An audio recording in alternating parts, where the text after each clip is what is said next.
Hey guys, welcome back to the channel. This is story about what if Naruto unlocked the memory seal part 1. Before I start, please do support for more amazing content and comments for part 2.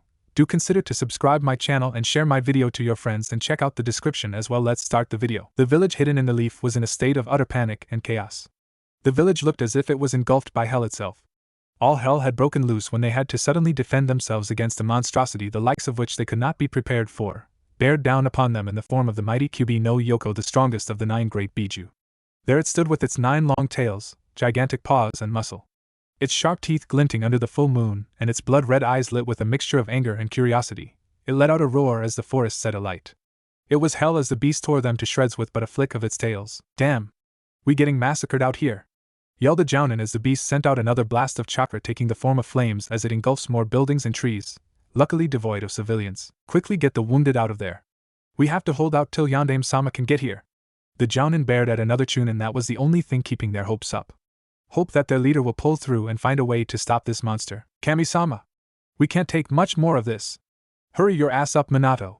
We need your help now." Those were the thoughts of Sarutobi Hiruzen, former Hokage, as he helped his village hold off the beast. Hokage Tower. The youthful visage of Minato Namikaze was etched in a scowl, holding his contempt and sadness at the current situation.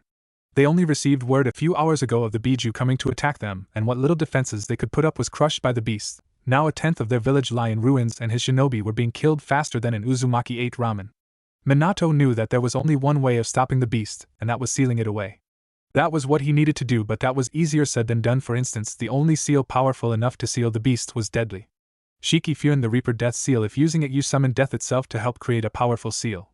The cost is one's life and soul, so he won't be surviving this plan. Then there's the container, which had to be a newborn child, and only 3 were being born this night, which just with luck were his because his wife had just gone into labor a few hours ago. He was having triplets, a boy and 2 girls. His wife would be bringing their children, Naruto, Nariko, and Nanami, into this world. He absolutely hated being in his position now. He would have to subject 2 of his children to the life of a Jinchuriki. A truly dangerous file filled with conflict. The heavy heart he bore, even knowing he had no choice, was almost too much for him to bear. If he wasn't going to die, his wife would surely rectify that. A cold shiver ran down his back. "Hokage-sama!" He looked towards his office door to see a man toss it open, a doctor out of breath, unable to get the words out of what he had to say, but he didn't have to. Minato knew his children were born. Its time were his last thoughts before leaving. Hospital. Kushina Namikaze looked down, smiling at the 3 bundles in her arms. On her right was little Naruto, who was almost the splitting image of his father, with blonde locks strewn about his little head. The only thing that he had of hers, though, was her beautiful violet amethyst eyes, but his were practically glowing like gems from what little glimpses she was able to get from them during his short life, and had whisker marks on each cheek from being exposed to the yokai hours earlier when she first went into labor, and his sisters also had them. In the middle was little Nariko, who, like her Aniki, she also looked a bit like their father, with blonde hair, only she had a few red streaks, and she had navy blue eyes a few shades darker than their father's. On her left was little Nanami, who, like her sister, had both blonde and red hair, only she had more red than blonde, and had identical eyes like their father. Both girls had quite a bit of energy from how long it took for them to go sleep. The 3 babies stirred uneasily, and she could tell why. The Kyubi's malice could even be felt from here. "Shhhhhh, it's alright, little ones, mommy's here, she'll protect you. She won't let anything happen to you, my little angels." The babies settled down, soothed by the voice and love of their mother. Despite seeming calm and joyful, Kushina was anything but the emotions she was showing. In this situation she was fearful. Their home was under the assault by a monster. Kushina was a powerful ninja in her own right. She had earned her nickname as the Red Death throughout her ninja career, but even she, an A-rank bordering on S-rank ninja, wouldn't want any part in fighting such a powerful creature. She only prayed her husband would find a way to stop the crisis. The door opened, and in came a figure that was a sight for sore eyes. Wearing his own fragile smile just like the one she knew she was wearing, was her husband, Minato. He came up beside her, all the while his eyes reflected affection for her and their children. "Aren't they beautiful?" asked Kushina. "They perfect," was the loving response she got from her husband. They then spent a few moments just watching as the children slept. To them it was a fleeting vision of perfection that made them feel fulfilled. But Minato knew he would have to ruin this moment of peace for the sake of his home. "Kushina," he called. The said woman looked at her husband, hearing the pain in his voice. "I'm going to have to use that seal. I'm going to have to use the Shiki Fuin to seal the fox." As a response, his wife could only gasp after she got a hold of herself. "No, I will not have you use our babies for that, never." Minato sighed. He knew this was going to happen despite them both being masters of Fuinjutsu, therefore easily able to figure out what must be done. His wife would deny the necessity of making a Jinchuriki. She always was the hopeful and dreaming one out of the 2 of them, while he took up the job of the realist. "We have no choice, nothing else can stop it. We have to do this for the sake of the village and our children. At this his wife's face twisted in pain like the thought of it caused her physical pain, and she started crying. Then why do you have to die? She looked up with a tear-stained face. Why do our babies have to grow up without their two-san? Minato himself had to hold in his own tears as he answered his wife's question. Because it is my duty as Hokage and a father. Kushina lowered her head in resignation. Minato then took his daughters and said a parting word to his wife and son before proceeding to walk out the room. Normally he would have hired Shinawe, but it just didn't feel right at the moment, and as he walked away he heard his wife say, "I love you, battlefield, hold it off," was the cry of the shinobi as they fought the mighty fox. They had managed to get it all the way to the edge of the village thanks to their previous Hokage showing them just way he was and still is called Shinobi no Kami.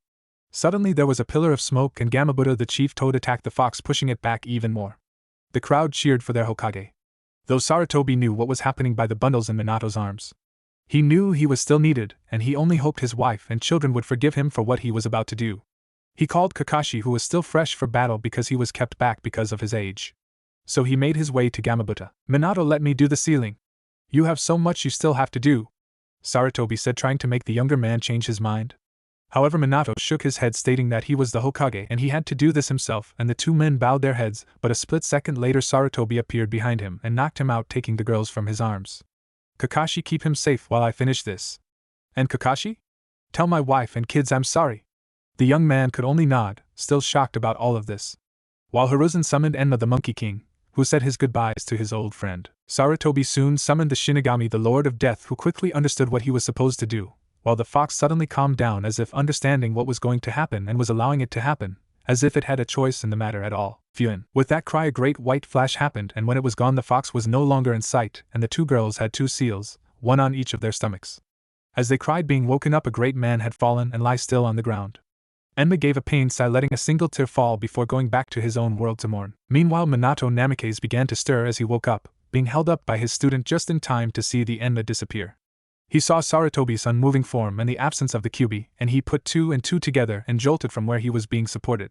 He ignored his student calling him and rushed to where the two girls. The deed was done, and he could not change it, so he picked up his daughters and looked down at the third's still form. "Thank you," were the last words he spoke to the man who just saved his life. Hospital. Kushina Namikaze saw the end to the fighting and realized what that must have meant, as was the evidence of her crying. Just then the door opened up and she saw someone she did not think of ever seeing again, her husband holding their daughters in his arms. Her crying stopped as he walked up to her, neither doing anything as they looked awkwardly at each other, neither knowing what to do, until Kushina laughed and engulfed her husband and daughters in her arms, holding their children between them as they cried tears of joy. Their family was not destroyed. Later a village meeting was held early in the morning. Minato stood holding his daughters while a little ways back Kushina held their son Naruto. "Good people of the Leaf, I know you all are in pain now with the loss of so many and the destruction brought about by the Kyuubi, but please do not sadden. We have survived thanks to the sacrifice of so many, and we have made it through to a new day, and we can rebuild what we lost." At this the crowd cheered from the conviction in their leader's voice. "In fact, I hold here in my arms two heroes along with the help of the late Sandaime Hokage, who gave his life to save this village by sealing the yin and yang into these two girls, my daughters Nariko and Nanami Namikaze." At this the people broke into another cheer, not doubting the words of their Kage, even though a few that did were pulled into the shadows and had it beaten into them. Later that night, Minato and Kushina watched their children sleep in their crib cuddling with each other. For them this was the perfect moment in all their lives. Finally everything was perfect. For them nothing could ruin this for them. Little did they know certain things will change everything, and only destruction would await if things went down a bad path. Life was a bitch, and they were about to learn it was always the calm before the storm. It had been quite a few years since the fox attacked the village.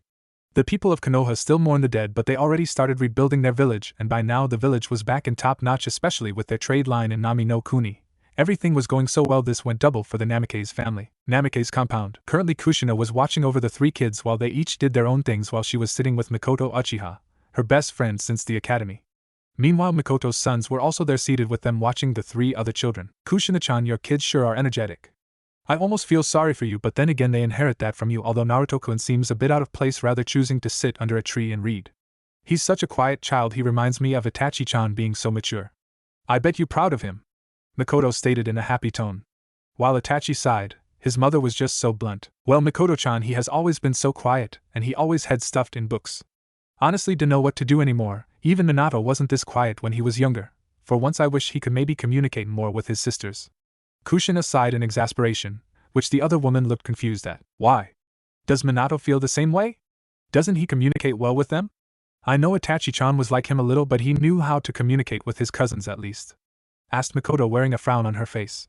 Meanwhile, although Itachi wasn't one for trouble and eavesdropping, he couldn't help listening in on his mother's conversation with the Udame's wife on the 4-year-old boy who sat in the shade of a tree a little ways from where they sat, with a book in his hands. It's not that he doesn't communicate well with them, because he does. It's just ever since he could talk properly, he always complains when one or both of his sisters sleep next to him. He always says it hurts, or it burns, but the doctors say he's fine. I can't help but think maybe he doesn't like his sisters. This was said with a tone of hurt by Kushina, and Mikoto frowned more. I don't believe this. There's something else at play here. I've seen the boy's eyes every time he looks at them. There's nothing but love and kindness in those amethyst eyes of his.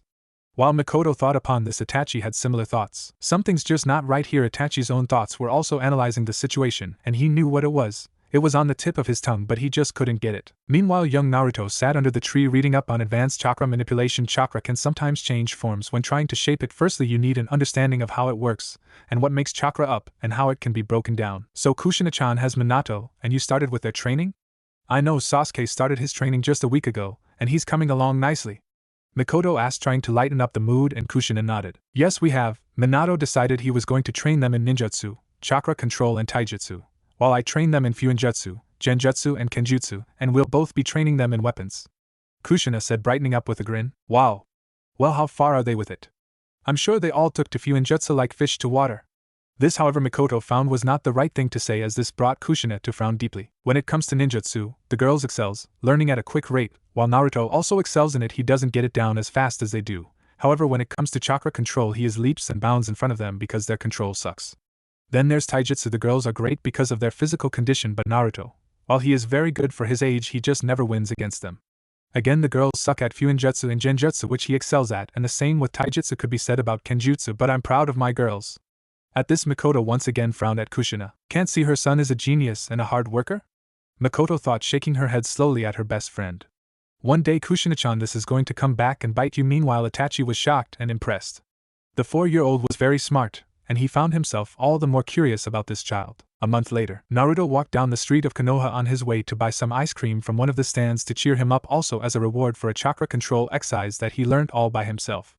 As he patted his wallet, Panther-chan, he couldn't help but think about all the changes with his ninja training during the past month, and he frowned. Tusan Ka-chan, why do you favor Nariko-chan and Nanami-chan more than me? This was his thoughts as he thought about the past month. Flashback. A day after Mikoto and her sons came by, Minato and Kushina called a meeting, and Naruto, Nariko, and Naomi sat side by side on the couch before their parents. Alright kids.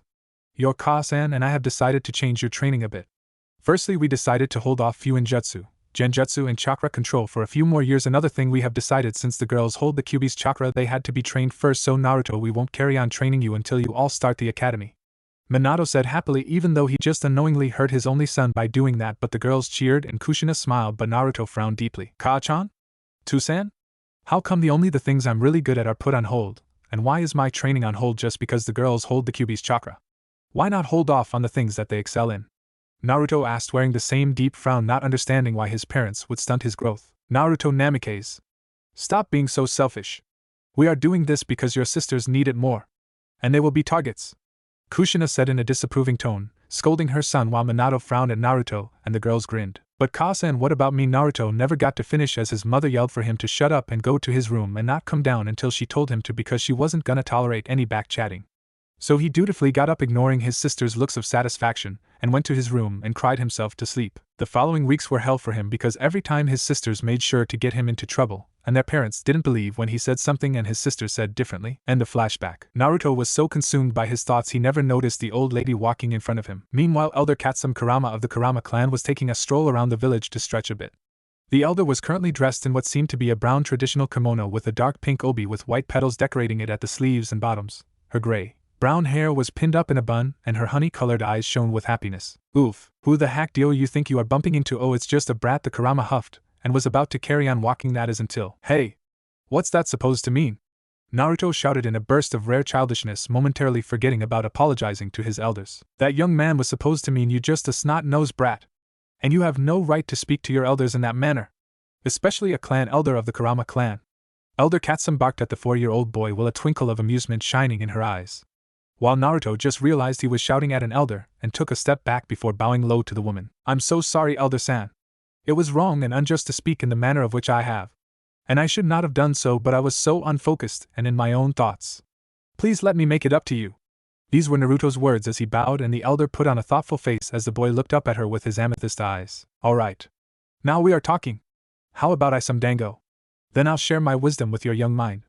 Sounds fair enough? Katsum spoke with a glimmer of curious mischief. Yes, Elder-san. That sounds fair enough. Naruto replied, happy that he won't get into trouble, and perhaps get some advice on genjutsu from this woman. After all, she came from the Kurama clan, and by the way she dressed you could tell she's one of their elders. So slowly the two made their way to the dango stand. You can cut the crap with Elder-san. The name's Katsum Kurama. And you are Brat? She asked him, and he paid for the dango they bought. Naruto Namikaze. Elder, I mean Katsum-san. Came the response, and now know who she was talking to. She let out a small laugh but also grew curious. Say Brat, I bet Hokage-sama and his wife has already started with your training, right? Which category do you excel in?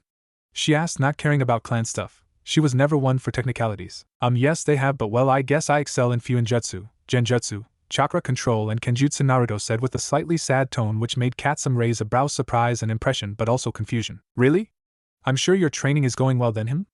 She said, chewing on her dango with hawk-like eyes that only a trained ninja could. Actually, I was going to ask you for some tips on genjutsu because my family, you see, they more busy training my sisters, and so my training was put on hold, but I still want to train, and I know you from the Kurama clan too. Naruto trailed off, having the decency to look ashamed, but there was a bitter glint in his eyes which darkened ever so slightly. What he said sent Katsum for a loop. Were his parents playing favorites? This left a funny taste in her mouth. Well, if that's the case, I suppose I can give you some advice on that subject, but first, how much do you know about genjutsu? At this she watched as his eyes lit up like a kid at a toy store. Genjutsu is mostly to do with the mind and causes one's mind to hallucinate, and is mostly used to distract the enemy to take them out of battle quickly, and is not something used by many ninjas. Naruto said this with confidence. While Katsum smiled, not many children outside of our clan knows that. You know what, Brat? I like you. Good job. Yes, that's what genjutsu is, but genjutsu is not like all the others. This is more like an art than anything else because it's only as good as the caster's imagination and willpower, therefore why many people can only do the simplest genjutsus and don't study further into it. Genjutsu is something that you can't really master because of the limitless opportunities there are. In my clan, for one, we all study the art of genjutsu, and it runs through our veins to know the hows and whys of it. However, every decade there is someone born within our clan who can not only use illusions, but the illusions they use can cause physical damage to the body. See where I'm going with this? Genjutsu is something that can't be taught by someone, it's something you make from scratch. Therefore genjutsu is the ultimate jutsu which depends on the person's control, will and imagination. Katsum told him, which he sat wide-eyed with awe and wonder, so she mentally gave herself a pat on her back, thinking it was the same conversation she had with her granddaughter, Yakumo, a few months ago. Wow! Do you think I can become a genjutsu specialist? He asked hopeful, and she just chuckled at him. He was one interesting brat, perhaps she could help him out just a little. Yup, if you practice hard enough and have the determination and imagination for it, I'm sure you can become a master in your own way. No doubt about it. She said this while ruffling his hair a little, and he beamed up at her. Well, brat. It's time I get home. I still have a granddaughter to talk to. It was nice meeting you. Good luck and thanks for the dango. The elderly woman said before getting up and walking away, not before she left a plain-looking scroll in his hands. Naruto looked at the scroll in his hands and read the title. Iryujan Jujutsu, Chen, Illusion Technique, Chains. A huge smile flashed across his face, and he ran out the stand and seen the lady in a distance. Thank you? He yelled to her, and she turned around, flashing him a peace sign before walking on her way back to her clan compound, leaving Naruto to stare after her. 2 months later, after meeting Katsum Kurama, it seemed to Naruto that was where his luck stopped, as not even a day later he drew a picture of his family and left to use the toilet, only to come back and see his parents praising Noriko about his picture that she claimed was hers, and because he confronted her about it, he got punished by picking weeds for the next 2 days. Then Naomi breaks their mother's vase because she was running, and he gets blamed for it just because he was there, and they didn't believe him, so he was punished once again because Noriko and Naomi can do no wrong. That wasn't fair at all. Of course, things looked like they were looking up for him when he found his father's Fuinjutsu book and decided to keep it, and he was coming along nicely for being self-taught. I mean, how many 4-year-olds can say they know how to make storage seals? Though it seemed to him that his sisters were trying to make his life a living hell, and throughout the past 2 months he found himself being excluded from certain activities or being punished and called a liar. It had become so bad that for the first time Kushina raised her hand and brought it down on her own son, all things that left him bitter and hurt.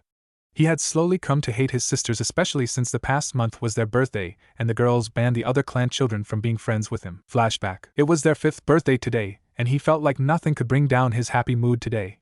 Things were finally looking up for him. Oh, how wrong he had been, how very wrong. Outside. Everyone. I have an announcement to make. Firstly, thank you for coming. And then secondly, Nanami and I are banning anyone who wants to be friends with us to be friends with Naruto because he's mean. Noriko stated, clapping her hands together with Nanami at her side, nodding in conviction. The other kids all looked confused at this but walked over to the girls, even though some threw apologetic looks while he looked hurt and confused. He didn't say or do anything to them. End of flashback. That had been truly hurtful and sad for the blonde. Currently the girls and Naruto were unpacking the groceries for their mother, as she went back to the market for something she forgot. Suddenly, out of pure reflexes, he pulled Naruto out the way as a kunai embedded itself into the wall, and a ninja with the headband for IWA with a slash across it appeared and started chasing the three of them, who were now running almost to the gates of the compound. Both girls were so scared that they tripped and fell. This made Naruto turn back for them, and he took two kunais for them. He turned around just as the shinobi brought down his kunai to cut the blonde. Naruto, who was running on adrenaline, ran through seals as fast as he could and set the genjutsu he had been working on for the past month on the shinobi, who stopped dead in his tracks and fell to the ground. Just as Naruto passed out, he could only think one thing before joining his sisters, who were both unconscious from shock. Ten no Shogai no Rakuen success, heaven's false paradise. But of course, when they woke up, everyone had come to a conclusion that the fox cast the genjutsu on the man to protect itself, and once again his sisters took his credit because of the fox. This had left him bitter and angry, and for the first time he could honestly say he hated his sisters with all his being. However, something far worse was going to happen, which would just nail the coffin shut and completely destroy this so-called happy family. All this would soon take place on the triplets' 7th birthday. Soon a legend would be born and a prophecy would come to play which will leave earth-shattering revelations. The sun slowly made its way into the sky and was shining, as people and shinobi started about with business. After all, they had a festival to set up because today it was the day the Sandame defeated the Kyuubi and sealed it into the Udame's daughters. It was also their birthday as well, and many people bought a gift for each girl. Hospital, 10th floor, head medic's office. Humph! Shizen! Come look at all these people walking around without a care, buying gifts for those two brats. This was stated by a blonde-headed woman who looked to be only in her early 30s. Her honey golden brown eyes narrowed in contempt at the villagers as a black-headed woman walked in the office. Her dark brown, almost black-eyed, held the same emotions. Hi!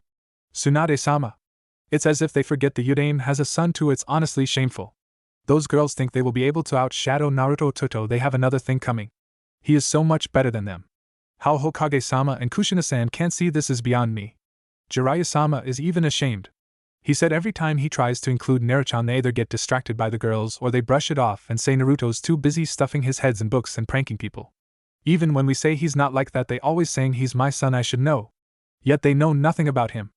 Per Naruto-kun. If I didn't still think they loved him a little, I'd say they'd forget him one day, and I doubt things would be the same again.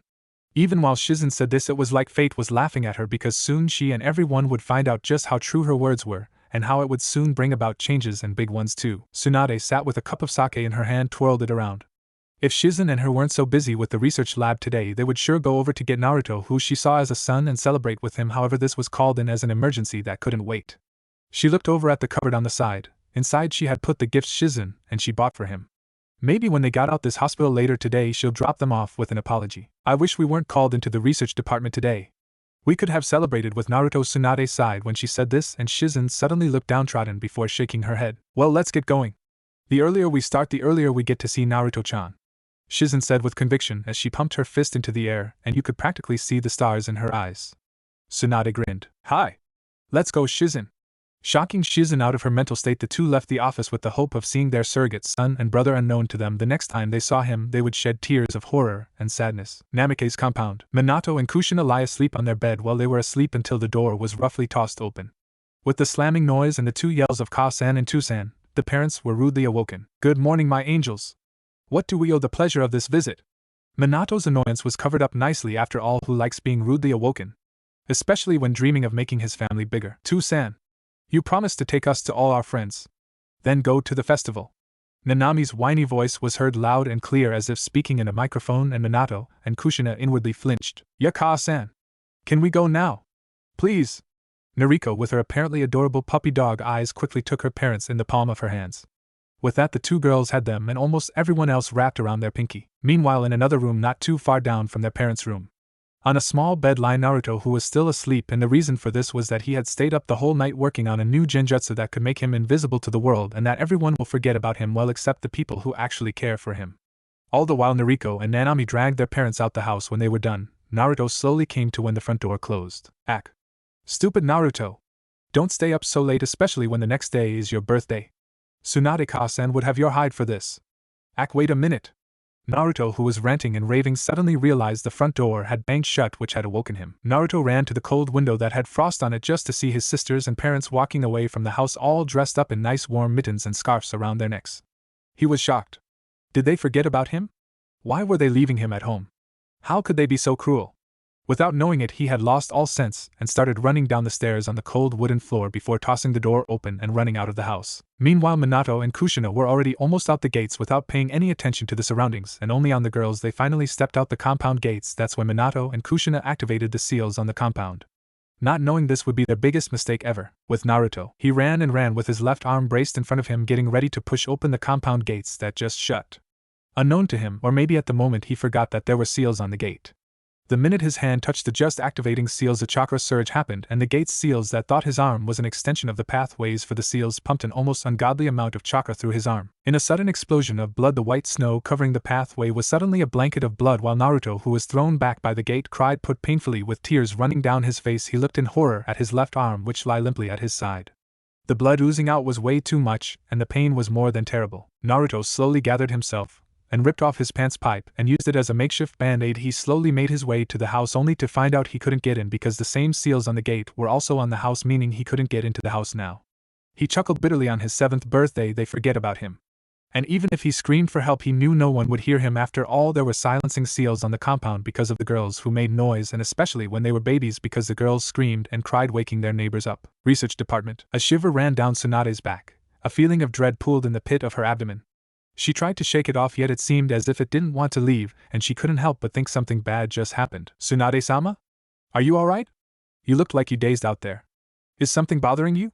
One of the male medical researchers asked her, and she shook her head. No, everything's fine, Dai-san. Why don't you get the laser so we can finally try cutting this piece of shit open? I don't have all day to spend in this place. She barked at him, and he quickly got going to get that laser. While Tsunade looked down at this glowing purple rock the size of a boulder, for some odd reason this thing had just appeared out of nowhere, so they were tasked with finding out what it meant. Little did they know what they had in their midst. Hyuga compound. Niji and I? A small girl with navy blue hair called out to a boy with dark brown hair. They both shared the same pupilless eyes, but while his was gray, hers was lavender. Hi, Hinata-sama? What's wrong?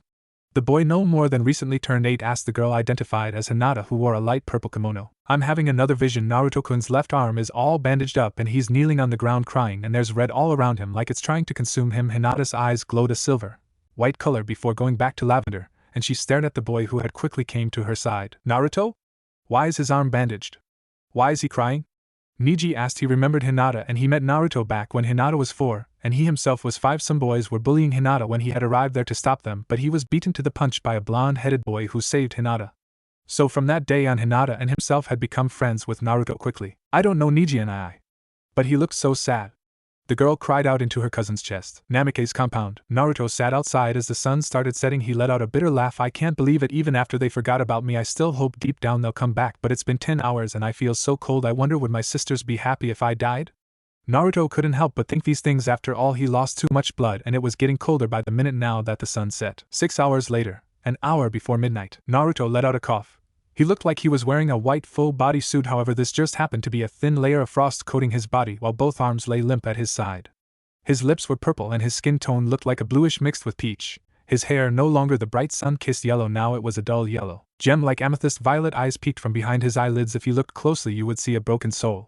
He glanced at the sky, seeing a full moon with brightly lit stars in the sky, and fresh tears rolled down his marked cheeks. If this is how my life ends, well damn, what a life. Neglected for my sisters, ignored by most of the other clan children. Ah, what a life. My only friends Hinata, Niji and Itachi Jiraiya, Tsunade-ka-chan, Mikoto-ka-chan, Katsumoba, Biwako-oba, Shizune, Enkone, Tuchi-san, and I am-chan. I'll miss you, Naruto thought as he felt a tremor wreck his small body that he couldn't feel anymore. Slowly a bittersweet smile made its way across his face. His eyes dimmed, slowly losing all the life they once had, and just as the fireworks went off exploding in a shower of different colors, the last bit of life left his eyes and his pulse stopped. Festival. Minato and Kushina had gotten all the clan children, and the children played while the parents got drunk, except for the Uchihas because Itachi just came back from a mission. Fugaku was stuck doing paperwork. Mikoto believed she had a stomach virus, and Sasuke was sick with flu. The Hyuga cousins were watching and looking where Naruto was because he only arrived a few hours earlier at like 5 because their father was called to a meeting quickly by the elders, and when they arrived they thought maybe Tsunade was with him, or had him somewhere, but now that the fireworks just went off and everyone was gathered around, neither Hyuga could spot Naruto anywhere, and that left a sense of dread in their stomachs, especially since Hinata's vision. Poof! Suddenly white smoke covered the area and out popped Jiraiya of the Sannin, grinning like a mad thing as both Nariko and Nanami ran over to him demanding what they got for their birthday, and everyone else surrounded. Now children! Because Minato is my student, I will be allowing you to sign the Toad contract. Now where's Naruto? I want him to sign first, after all he was born 5 minutes before you girls. Naruto. Naruto, you brat, where are you? Kushina? Minato? Where is the brat? I know Shizen and Tsunade's at the research department? This question was answered with a deadly amount of silence which left Jiraiya uneasy. Minato and Kushina paled while Nariko and Nanami looked a little angry but also devious. Oh my gosh! Minato, we forgot him at home. Let's hope he didn't trash the house. You know how he pranks. He'll probably forgive us when we let him sign the Toad contract. Let's go home quickly, Kushina said, and all the clan mothers looked at her in shock. How could she forget her own son? Minato nodded, and they all, including the other clan heads and their children, made their way to the Namake's compound, not knowing the horrifying scene that shall forever be embedded in their memories. Uchiha compound. Mikoto decided since she was feeling better she would drag Itachi, Sasuke and her husband to the Namake's compound, thinking that they will meet the family along the way to give their wishes, not knowing Itachi's life would change to the event he was about to witness. Namake's compound. The minute Minato and Kushina opened the gates, they were hit by a heavy smell of iron, a smell they knew all too well. The children let out screams at the horrifying bloody gates and snow-covered pathway that was now looking like a bloody puddle. Before anyone could do anything, Hinata and Niji ran in a certain direction of the gardens in the compound. Itachi and Mikoto soon followed not a minute later, and after knocking the other children out, they all ran in the same direction as the others, only to come to a sudden stop as they gazed upon the scene. Naruto Kyuin! Hinata yelled as she dropped to her knees, tears free falling from her eyes, and Niji stood behind her throwing up and crying too. Mikoto was no better than Hinata, she too was on her knees. Itachi was too, but his eyes changed. First it flashed red, then it turned into his Sharingan with 3 comers before it turned into what looked like a windmill shuriken, but only the legs were longer and sharper looking than a shuriken. The scene before them made their hearts stop for a moment. There, under the same tree that he sat under when he was 4 reading about advanced chakra manipulation, was the figure of Naruto. Blood-red snow beneath him. His now lifeless amethyst-violet eyes were half open as if staring back at them accusing, and the bittersweet smile he wore was still upon his face as if frozen for eternity. My baby! Mikoto cried out, sobbing while shooting up and running to him, and clutching his small frozen frame against her own bigger one, running her hand through his now dull blonde hair. It's going to be okay. Honey, Ka-chan's here, baby, Ka-chan's here, now everything will be fine. She sobbed, rocking back and forth while one thought ran through the other clan's heads. Why is Mikoto crying like her son? Poor woman looks distraught, and Kushina and Minato are frozen in shock and horror. The full moon shone over the scene as Jiraiya was on his knees with tears running down his face. He suddenly got up and slapped both Kushina and Minato across their faces, snapping them out of their daze, and Kushina suddenly started crying, whispering, my baby, oh my baby, over and over, while Minato shook, crying silently. This is your entire fault. If you just cared more about your son than always about your daughters, maybe this wouldn't have happened. Now let's get your fucking son to Tsunade to see what she can do about your fuck up. Jiraiya barked at them, and Kushina cried some more before making her way over to Mikoto, who still rocked Naruto back and forth, and she took Naruto's body out her best friend's arms, who was shaking badly. Miko-chan, let's go to the hospital. Tsu. She never got to finish because Mikoto stood up and slapped her across her tear-stained face while glaring daggers at her, a true Uchiha glare that never before was directed at her, and it left her speechless and standing with Naruto's ice-cold body in her arms. You not his mother or a friend of mine, Mikoto said, and walked away before Kushina followed her, silently crying more as she and everyone else made their way to the hospital in silence, with the sobs of Hinata loud in their ears. Hospital. Tsunade and Shizen gave up. They really did. They spent a whole day's worth of time with Naruto wasted at the research department, and in the end they got nothing from the stupid fucking rock that seemed to glow brighter, and it was just a ways from illuminating the room. Tsunade sighed. That idiot Jiraiya got to see her Naruto-chan before her. That was unfair. She mentally pouted. Bang! The doors banged open, and a gasping, teary-eyed Shizen made her look at the door's direction, and what she saw only brought back memories of her past love and dead brother, and made her heart boil with anger. Naruto! What the fuck happened to him? Minato, Kushina! Answer me! Tsunade roared in anger, looking at the boy before her who lied in a teary-eyed Kushina's arms, who was rushing to her silently with Mikoto lurking with tears behind her, and glowing red eyes showing why she was the Uchiha head's wife. I have a guess, Minato said palely as Tsunade turned her deadly golden brown eyes to him, and then back to Kushina, and then she slowly looked down at Naruto. He had no pulse. I want a good damn fucking explanation from you. Shizen! Get yourself together. You nurses! Get a goddamn stretcher. ASP. Now! Tsunade yelled the last part, and the nurses ran off and did just that. With Tsunade. Come on, Naruto! Damn it, don't leave me! Beat, you stupid heartbeat! Tsunade thought as tears fell from her eyes, looking down at the small boy that lied before her on a table, and another doctor came to her, and shook his head, and she still tried along with Shizen, who also cried. Unknown place. Naruto, wake up. Open your eyes. Your beautiful eyes. A voice was heard in the endless white around him, and he suddenly found himself lying on lush green grass and a clear blue sky above him. Where am I? Am I dead? Naruto thought, and then there was a laugh sounding like chiming glass bells, and he sat up and looked around until he found the source of the sound. A beautiful woman with bright red hair and violet eyes walked towards him. She was fair and slim. She wore a white robe-like kimono that reached her ankles. Her hair was tied up in 2 buns on top of her head and paper tags dangling from the senbon needles poking out on either side of her buns. The kimono was simple with silver and gold designs on it, and she walked barefoot towards him with a mother's smile upon her face, as she helped him stand. Naruto, you are the heir to the Uzumaki legacy. Yes, you have died, but not for long. You are in the realm of choosing. This is the Uzumaki legacy. My name is Mito Uzumaki. I will be explaining to you about your blood rights. However, it will be locked in your mind until you gain back what you have lost, the woman said, and with every word she said Naruto felt shocked. Happy and confusion. He was happy he was meeting an ancestor, especially since she, from what he read in the history books, was the clan heir until she passed away after the Uzumaki was destroyed and his mother got to the village, yet she never named someone next in line for heir. What do you mean, how can I be the clan's heir? I mean, I didn't do anything and I don't even know any clan Fuinjutsu. This was said with his head drooping and a frown. Mito's mouth frowned downwards and she put her hand on his shoulder. You, out of everyone out there, have the true heart and soul of a clan leader. Your intelligence, strategic mind, will and determination, and naturally seeing the good in everything. Even the family that neglected you don't take revenge.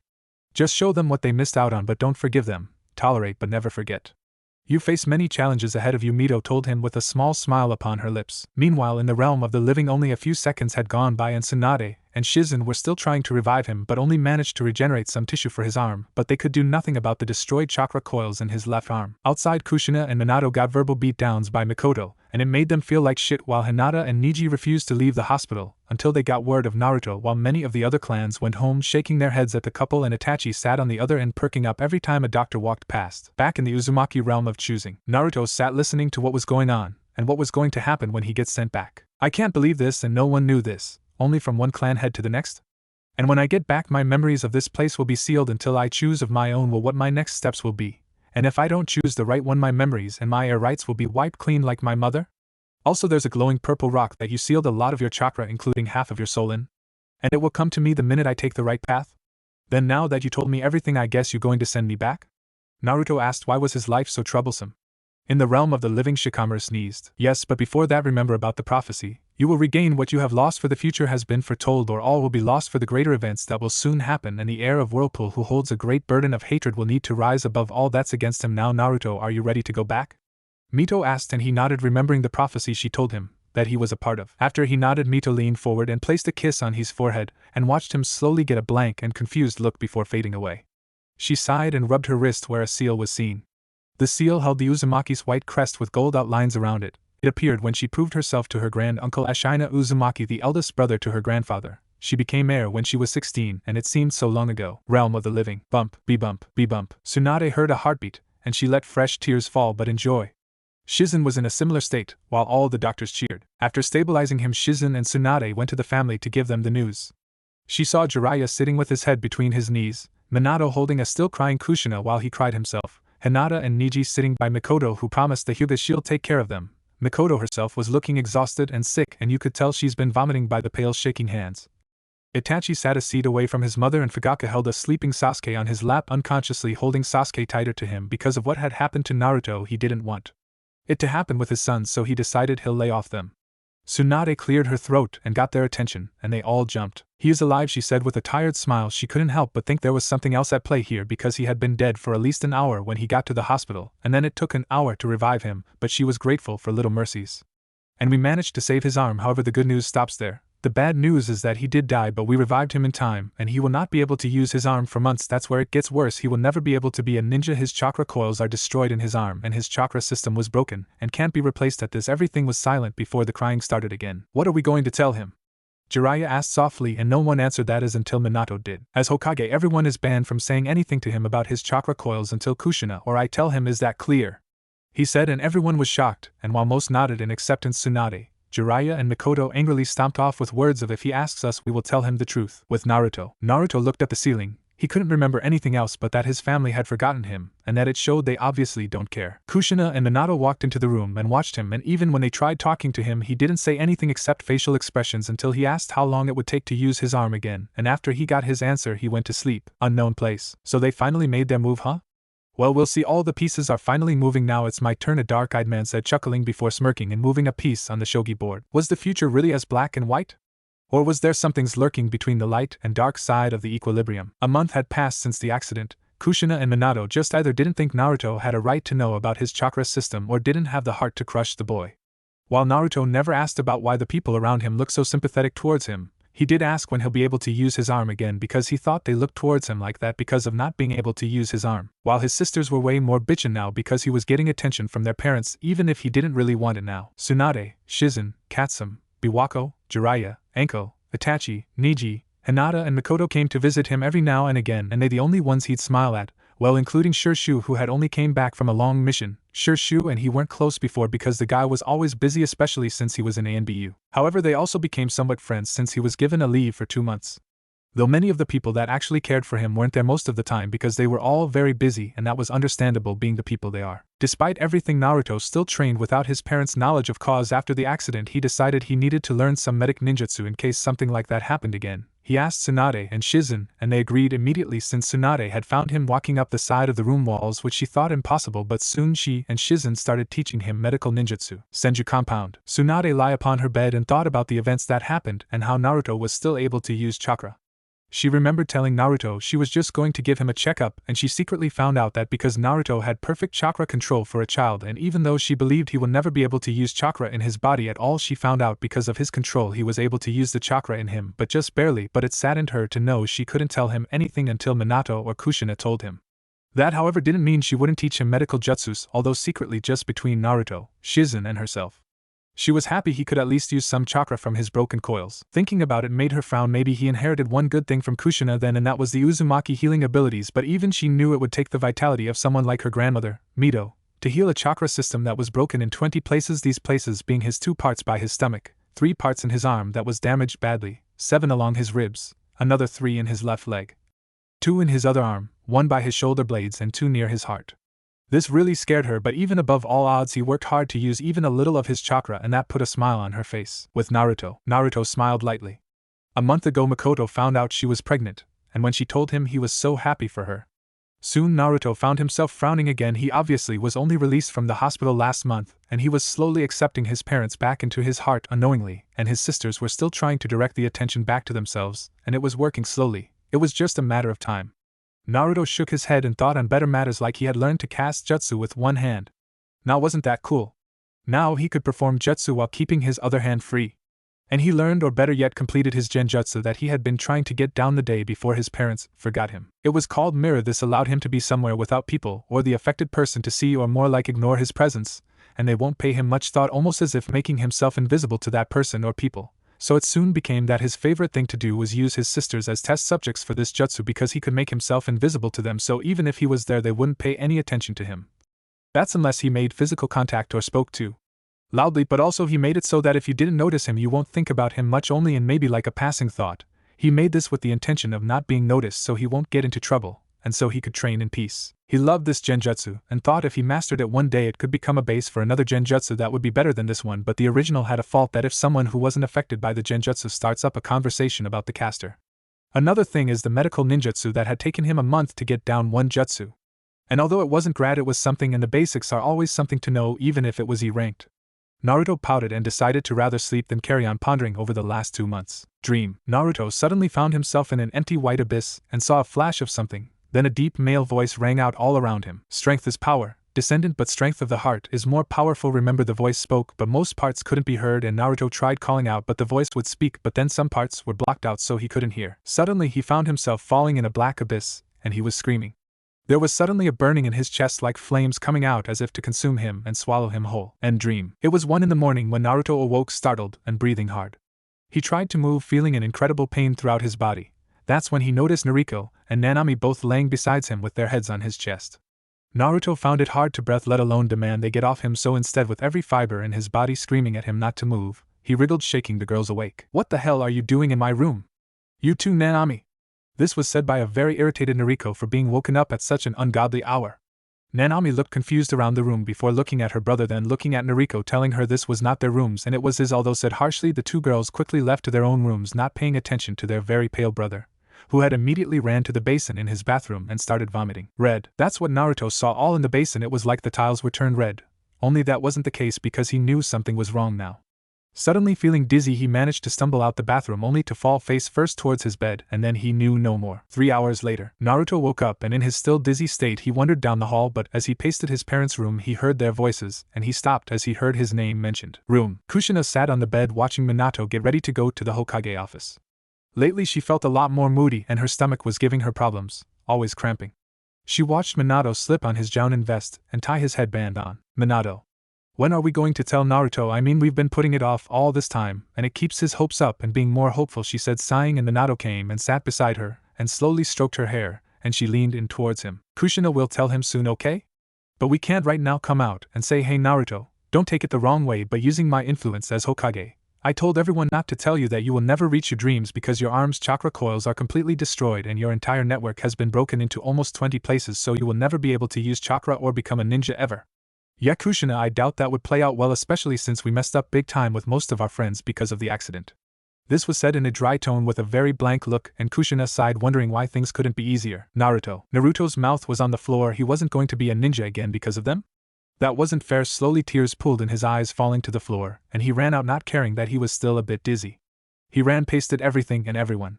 He had soon ran into a forbidden district, where a lot of the Kyuubi's chakra that wasn't sealed fast enough lurked. Why? Why didn't they tell me? Did I not have the right to know? How could they? I hate them. I hate this place. I wish I can just leave and never come back. Naruto cried out to the heavens in anguish as he held his arm. Naruto cried on his knees holding his arm. The complete anguish in his sobs was the only sounds ringing in the clearing. Suddenly green chakra came swirling all around the clearing from the forest. This was also a type of healing chakra, but only if it had to, though it never found much that perked its interest. But Naruto didn't notice this because his eyes were shut as if in pain as his heart clenched painfully in his chest. Soon, without him noticing, the swirling mass of green chakra covered him completely. This chakra was what had consumed the Kyuubi's chakra and turned it into its own. The chakra had one instinct, and that was to find out why this boy was in such a state, never having sensed such before. So when it touched him, it was shocked, being leftover chakra that was just left around after people died. It had felt loss and pain, but never a broken soul to this extent. The green chakra disappeared, but having a bit of a mind its own, it decided to watch this boy, being curious as to why this boy had dark wisps of red chakra in his system that was seemingly killing him slowly from the inside and was oddly like the Kyuubi's chakra. Sometime later, after 2 hours of non-stop crying and screaming, Naruto decided to get himself together and stood up, looking for the first time at his surroundings, and saw a few buildings that looked a bit old and not maintained. So in childish anger and curiosity he walked into a random building and looked around. The place was a mess with rats and insects running about.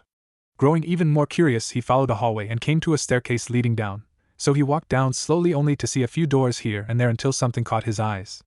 It was a wall on the right. It looked a bit skew, so he walked up to the wall and pushed. At first it didn't budge. After a second time it crumbled in on itself, showing the hallway. Naruto followed it without thinking, and some of the green chakra that decided to just rest a little in his arm that was in the sling grew weary at the feel of the place. Soon he came upon a room. It looked like some kind of messed up lab. There was a bed in the middle like one from hospitals, only this was matted with blood, dried blood. There were about 20 different bottled liquids of different colors with funny writing on them that was faded. Then there was 2 basins on the other side. All in all, the place gave off a bad vibe. Naruto walked around a bit until he decided to see what those bottles contained. He took one off the shelf and tried to read it, but instead it slipped, and without thinking he tried to catch it, only it ended up cutting his unusable hand, and watched it heal up quickly after the liquid sunk into the wounds. Naruto yelped and checked his arm, and he felt like he could move it a bit. In an act of complete hope and stupidity, he collected all the bottles and poured the sink full of the stuff, leaving the bottles empty and on one side. He mixed it with a piece of broken wood. Once he was satisfied, he unwrapped all the bandages and braced himself. Oh! He let out a scream as the liquid burned his arm. He quickly fell to the floor, mentally shouting at himself for being stupid. Why did you do that? Ack. It hurts so much. You just had to get hopeful and do that. You idiot. How you gonna leave Konoha now if you gonna die? Please. Someone help me. Please. These were Naruto's thoughts before he blacked out from the pain. The green chakra in his arm was panicked. The first thing that spilled into the wounds was dealt with quickly, but also took quite a bit of effort, leaving the green chakra with hardly anything left because of how strong that acid was. And now this. Just when it was getting more curious about the boy, so it did the only thing it could do. It called on all the other green chakra that lie bored around the place to help it save the person it was curious about. The other green chakra responded and were there in no time. All the chakra surrounded Naruto and forced itself into the boy. Naruto could be thankful that this chakra was trying to help him and that his coils were broken in those 20 places, otherwise this could have turned out very badly for him. However, no one would ever expect the future outcome of this. Hokage's office. I want all Jounin here ASAP.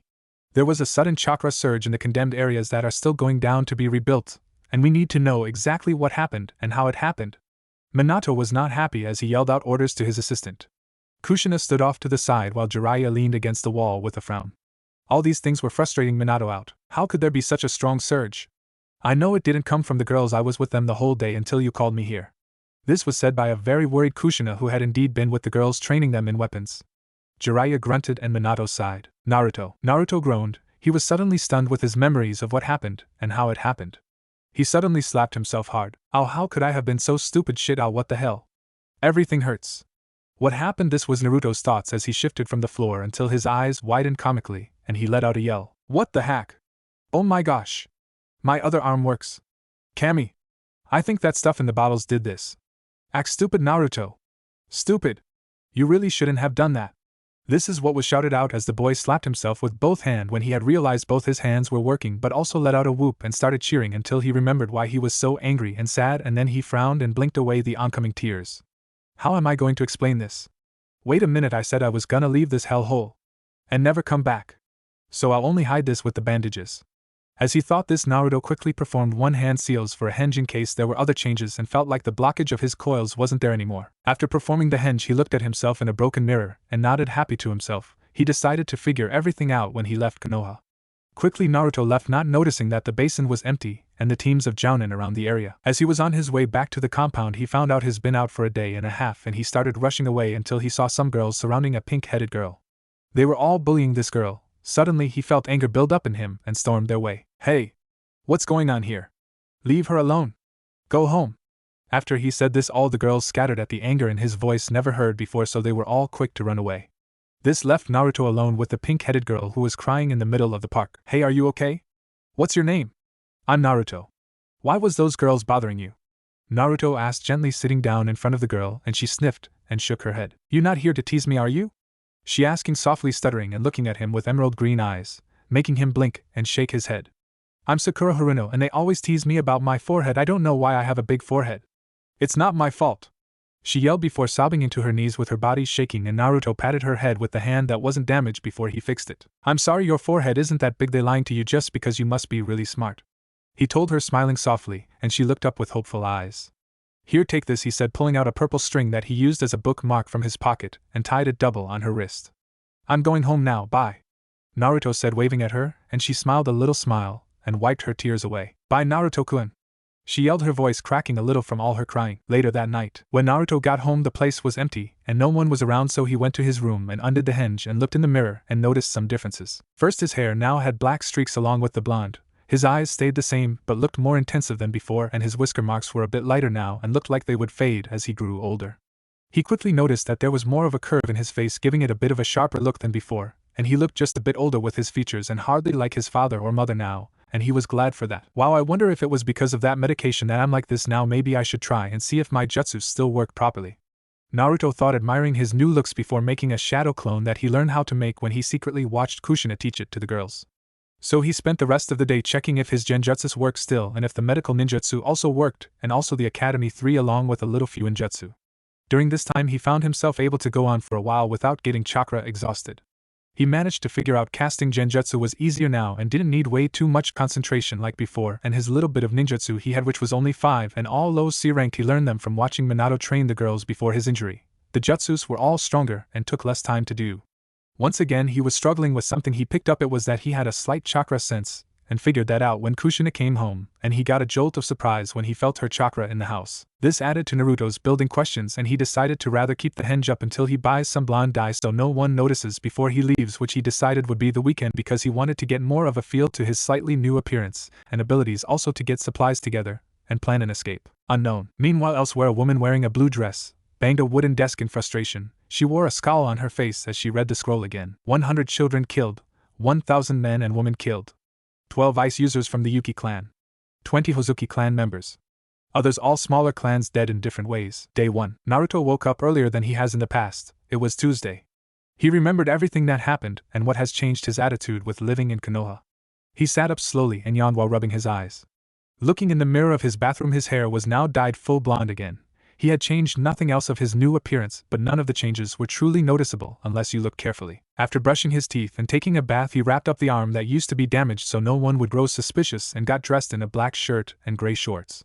He put his left arm in the sling and went out of the compound to make his way to an empty training ground to start planning his escape by looking at the patrols and time. So if I time it properly around this time I could get out, then again I would not get far unless I take this route. This could possibly work. He thought hard about the timing, and where the patrols lapsed as well as how many were on duty, and how it would conflict with the plan he had, yet also how it could fit in. By noon he was dead tired because he had spent a long time by the training grounds planning. However, he had gotten hungry long before his plan was put together, so he ended up going to Ichiraku Ramen and got some vegetable ramen for a late breakfast before he headed to the library looking for Konoha's layout, and it took quite a while to find it, so after studying it he made a copy of it by drawing it and put the original back. Then he went for a snack. He got home early so that he could start on his letter to Tsunade and had to suffer through dinner with his family, with Kushina chatting happily with Noriko and Nanami while Minato smiled and nodded, only responding when he had to.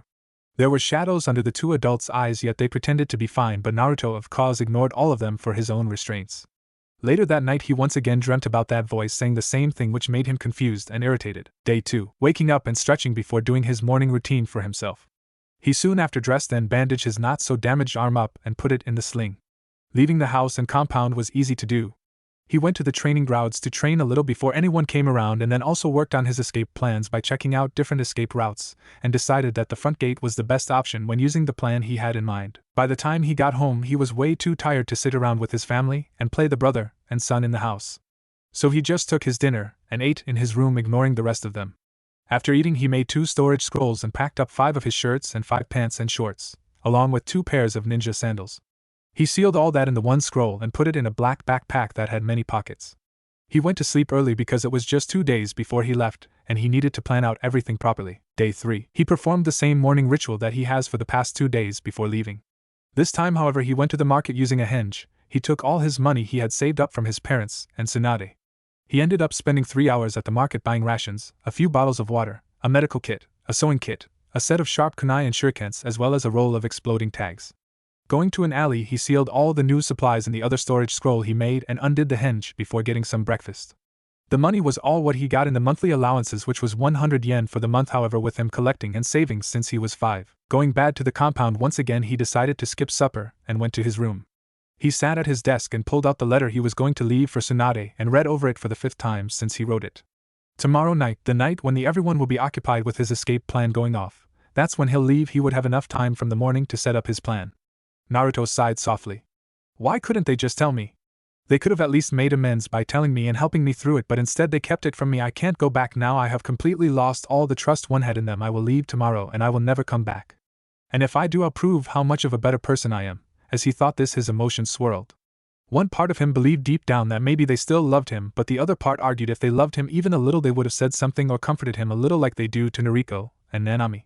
So with his inner struggle, the side that no longer wanted them as a family won, and he steeled himself, determined not to hold on anymore, because after all they have done, what forgiveness do they deserve? So despite his determination to keep his grudge against them, he had made up his choice of leaving and not staying and snapping at them, making himself look like a brat. That night Naruto dreamed of being free, and the last string that kept him attached to the Namikazes was broken.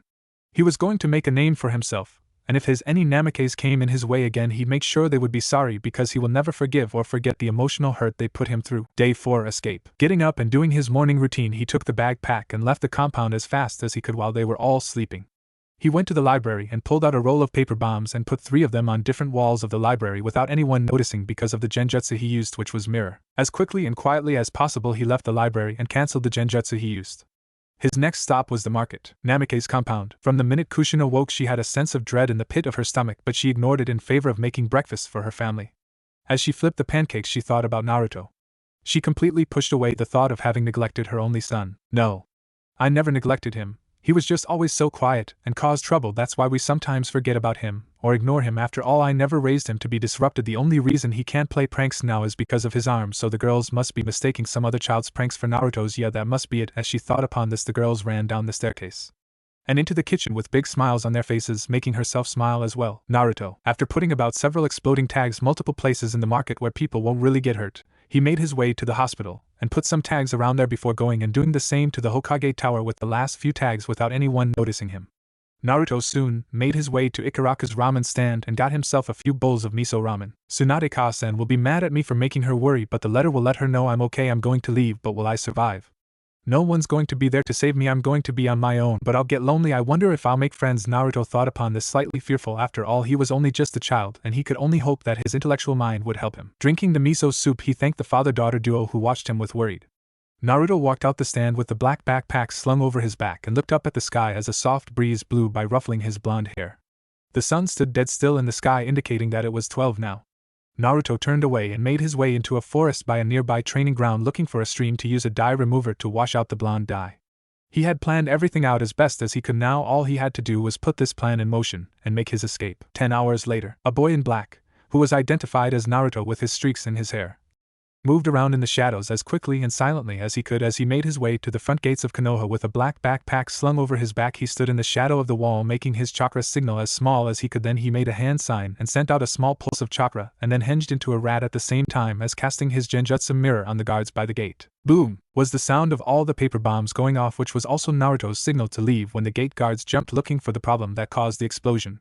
So hinged as a rat, Naruto hightailed it out of Konoha gates, hiding a good distance away from the place that tried to destroy his dreams, in between some tree roots. Namikaze's compound. Minato lied in his bed next to Kushina, thinking about Naruto.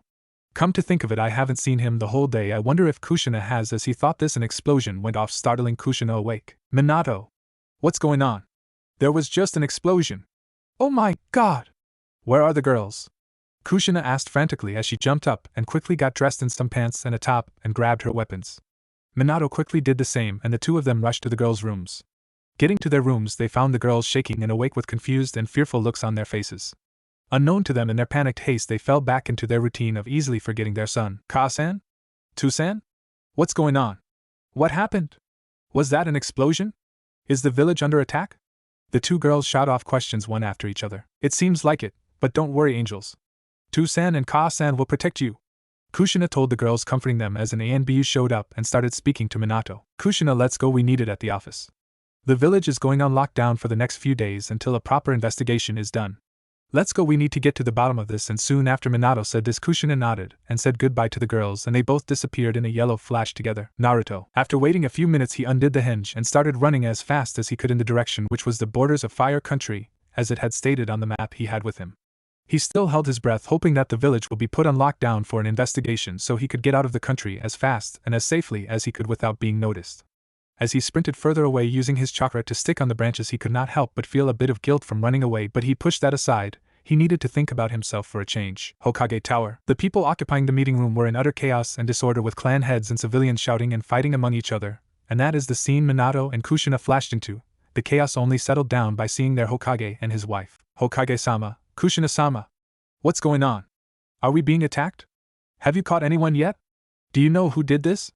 These were the questions fired off by the civilian council members, one being especially loud was Harunomabuki, which made some of the more sensitive clan heads wince at the loudness. Silence. Firstly, it would seem like we are being attacked. Secondly, we do not know who the culprit is. Thirdly, what we do know is that the library, hospital, area around this tower, and the market was targeted, other than that no other places have been bombed with explosive tags. This is a worrying factor, so the village will be on lockdown for the next few days until an investigation is done. Dismissed. After explaining this to the council, they accepted it, and Minato and Kushina left to his office. Naruto stood panting. He felt like he had been running forever, much longer than he could keep up. He pulled out the map and estimated that he was about halfway to the border of Fire Country, and like someone lifted a weight off his shoulders, he slumped over under the tree he was standing under. After all, he had been running right through the night, only taking short breaks every now and then. Soon he fell asleep under the tree hidden behind some of the bigger roots. 8 hours later, by the time Naruto woke up again, he could see by the sky and sun that it was probably late afternoon, and he mentally smacked himself out of his sheer forgetfulness with his situation. What if the village sent out ANBU already? And they could have caught him. What if they caught me? Ack. They'll drag me back and lock me up. I forgot about that. Naruto thought as he looked around for anything suspicious before pulling out a bottle of water and drinking some up. Then he put it away and stretched. It wasn't long before the sun set, and he was on the move again, moving only as fast as his still sore muscles allowed him to. Konoha. Tsunade was stuck once again in the research lab looking over some new poisons that Shizen and her were trying to break down in various parts. She had heard the explosions, and a Chunin had come running to Shizen and herself just to tell them not to worry and that for now the village was on lockdown. It made her angry to no end, but she had her duty along with Shizen in the research lab for future reference, and she understood that, which is why she ended up working along with Shizen to the bone for the next 3 days. However, on her desk back at the Senju compound there lied a not-so-innocent-looking envelope waiting to be opened and let out all its secrets. Naruto. 2 days had passed since he left Konoha. 2 hard days of running non-stop even when his muscles protesting, and now he was almost to the border, just a few meters away from freedom, and in a fast sprint he crossed it as fast as he could. He was now on the border of sand. Suddenly the wide grin that stretched across his face twisted into one of pain, and he dropped to the ground in pain, clutching his head with both hands.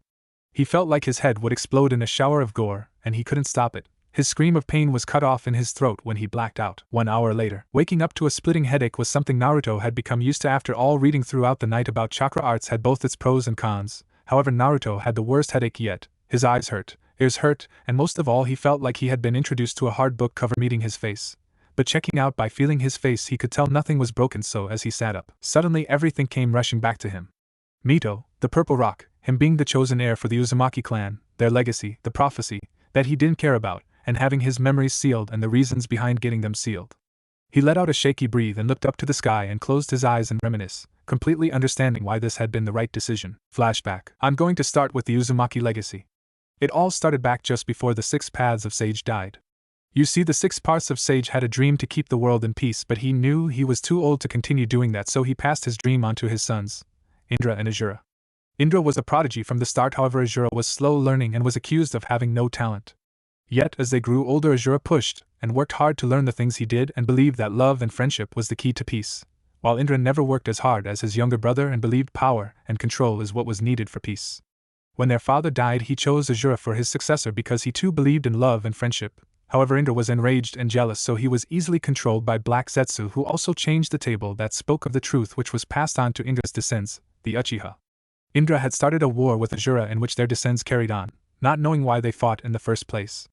Azura's descendants, the Senju and Uzumaki, fought for many years against the Uchiha until Azura's reincarnation Hashirama Senju, my belated husband, was born and decided to start the village of Konoha with Madara Uchiha, Indra's reincarnation, who agreed for his people. They brought about peace to the lands once again until Madara grew jealous that Hashirama was chosen to be Kage, and caused chaos. However, his clan abandoned him in his streak of jealousy because they wanted peace. So Hashirama and Madara faced off. However, Madara overstepped his boundaries and controlled the Kyuubi with his eternal Manjikyu Sharingan.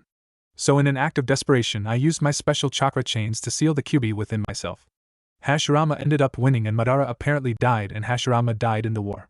Now once again the cycle of hatred is repeating itself, and according to tells you have been chosen to be Azura's reincarnation and Uchiha Sasuke as Indra's. Mito explained all this without pause, and Naruto's eyes widened a bit comically at the last bit. Me and Mikoto Kasen's younger son Sasuke? Itachi's brother? We gonna end up fighting? How? I don't understand? Why must he be that guy's reincarnation? Why am I Azura's reincarnation? Why? Naruto rambled on until Mito made him keep quiet with a look that made him quiet very quickly. It's just how it is. Not even we know how to predict who becomes the reincarnation. Yes, you might likely fight him, but then again, perhaps the cycle may be broken this time and free the souls of this endless hatred. But I don't know if it will really be possible, so that's not a standing possibility. However, now what I'm about to tell you is the Uzumaki legacy. Azura had 2 children after he had traveled the land and settled down with a young woman who ended up birthing these twins. One was a girl, the other a boy. Their names were Hitomi and Hiro. They both grew up watching their father and uncle fight, and also took on their father's dreams. The girl, Hitomi, was talented in manipulation of the earth and could grow trees, make rivers, and heal with chakra. The boy Hiro was talented in the art of sealing, swordplay, and possessed a special type of chakra. The 2 had married off and created their own clans, Senju by Hitomi and Uzumaki by Hiro. While fighting their cousins and distant cousins, Hiro created 2 katanas for himself to use, which was made with his chakra and the strongest metals known to man. One blade as black as a raven, the other as white as snow. Both grips were gold and blood red with 2 little rubes dangling on each end. They both bore the white Uzumaki swirl and had writing engraved on their blades. Later he created 4 other weapons. Also there is a prophecy that goes as such: the air of the whirlpool with a great burden will bring about a great change when the eye of the moon endangers the world. That's the prophecy. Mito took a breath after having spoken so much and let Naruto take in what she said. Then I will get stronger and prove to everyone I can do it. And I'll do it all without Minato and Kushina. What about these weapons? Where are they and how can I find them? And how do you know all this? Naruto asked and said, determined, get stronger and prove to himself and everyone he can do it without his family. However, Mito cut in quickly when she seen this. Naruto, don't let that be your goal. Please, I have seen some go down a road like that and it's not pretty. Make your own goals and build bonds, make friends, try to be happy and overcome the grudge you hold for your birth family. Make your own family with friends and allies. The weapons are all scattered around the elemental nations, however Hero's own twin katanas lie in an underwater cave at the bottom of Yuzu's biggest whirlpool. You can also learn sealing by spending a few months in the Yuzu ruins. I'm sure you will learn much. However, I have not been to Yuzu since I was married to Hashirama, so I don't know how things are there. So be careful. There should also be a journal about the other weapons and how to find them. Also, Yuzu is on an island in Nami no Kuni. And I know all this because it's all in the journal in the cave with the katanas. Once she was done telling him all this, she smiled lightly at the boy before her, who looked between amazement, curious, and irritated. Okay, I'll try, but I don't know if I can after all they have done, and all the times they ignored me for my sisters, so I can't promise, but I'll try, and I'll find the cave with the katanas and that journal. And I will try to be happy as well as protect the people I care for, he said proudly, and she smiled once again, only wider than the last one. One more thing, there is a chamber where the most treasured things are held and no one knows about it other than the clan head and the heir. She then went on telling him about what happened to Kushina and how he should choose the right steps, all things only passed on from one clan head to the next, which put Naruto in a more somber mood when she told him that in Konoha there is a purple rock that contains most of her chakra and half of her soul, and that his memories will come back of this place with her as soon as he has chosen the right decision, which was leaving to get stronger and prove himself, but also not to act upon his grudge against his family and those who aided his sisters by snapping like he would if he continued in Konoha. Naruto sat listening to what was going on and what was going to happen when he gets sent back. I can't believe this, and no one knew this, only from one clan head to the next? And when I get back, my memories of this place will be sealed until I choose of my own what my next steps will be, and if I don't choose the right one, my memories and my heir rights will be wiped clean like my mother?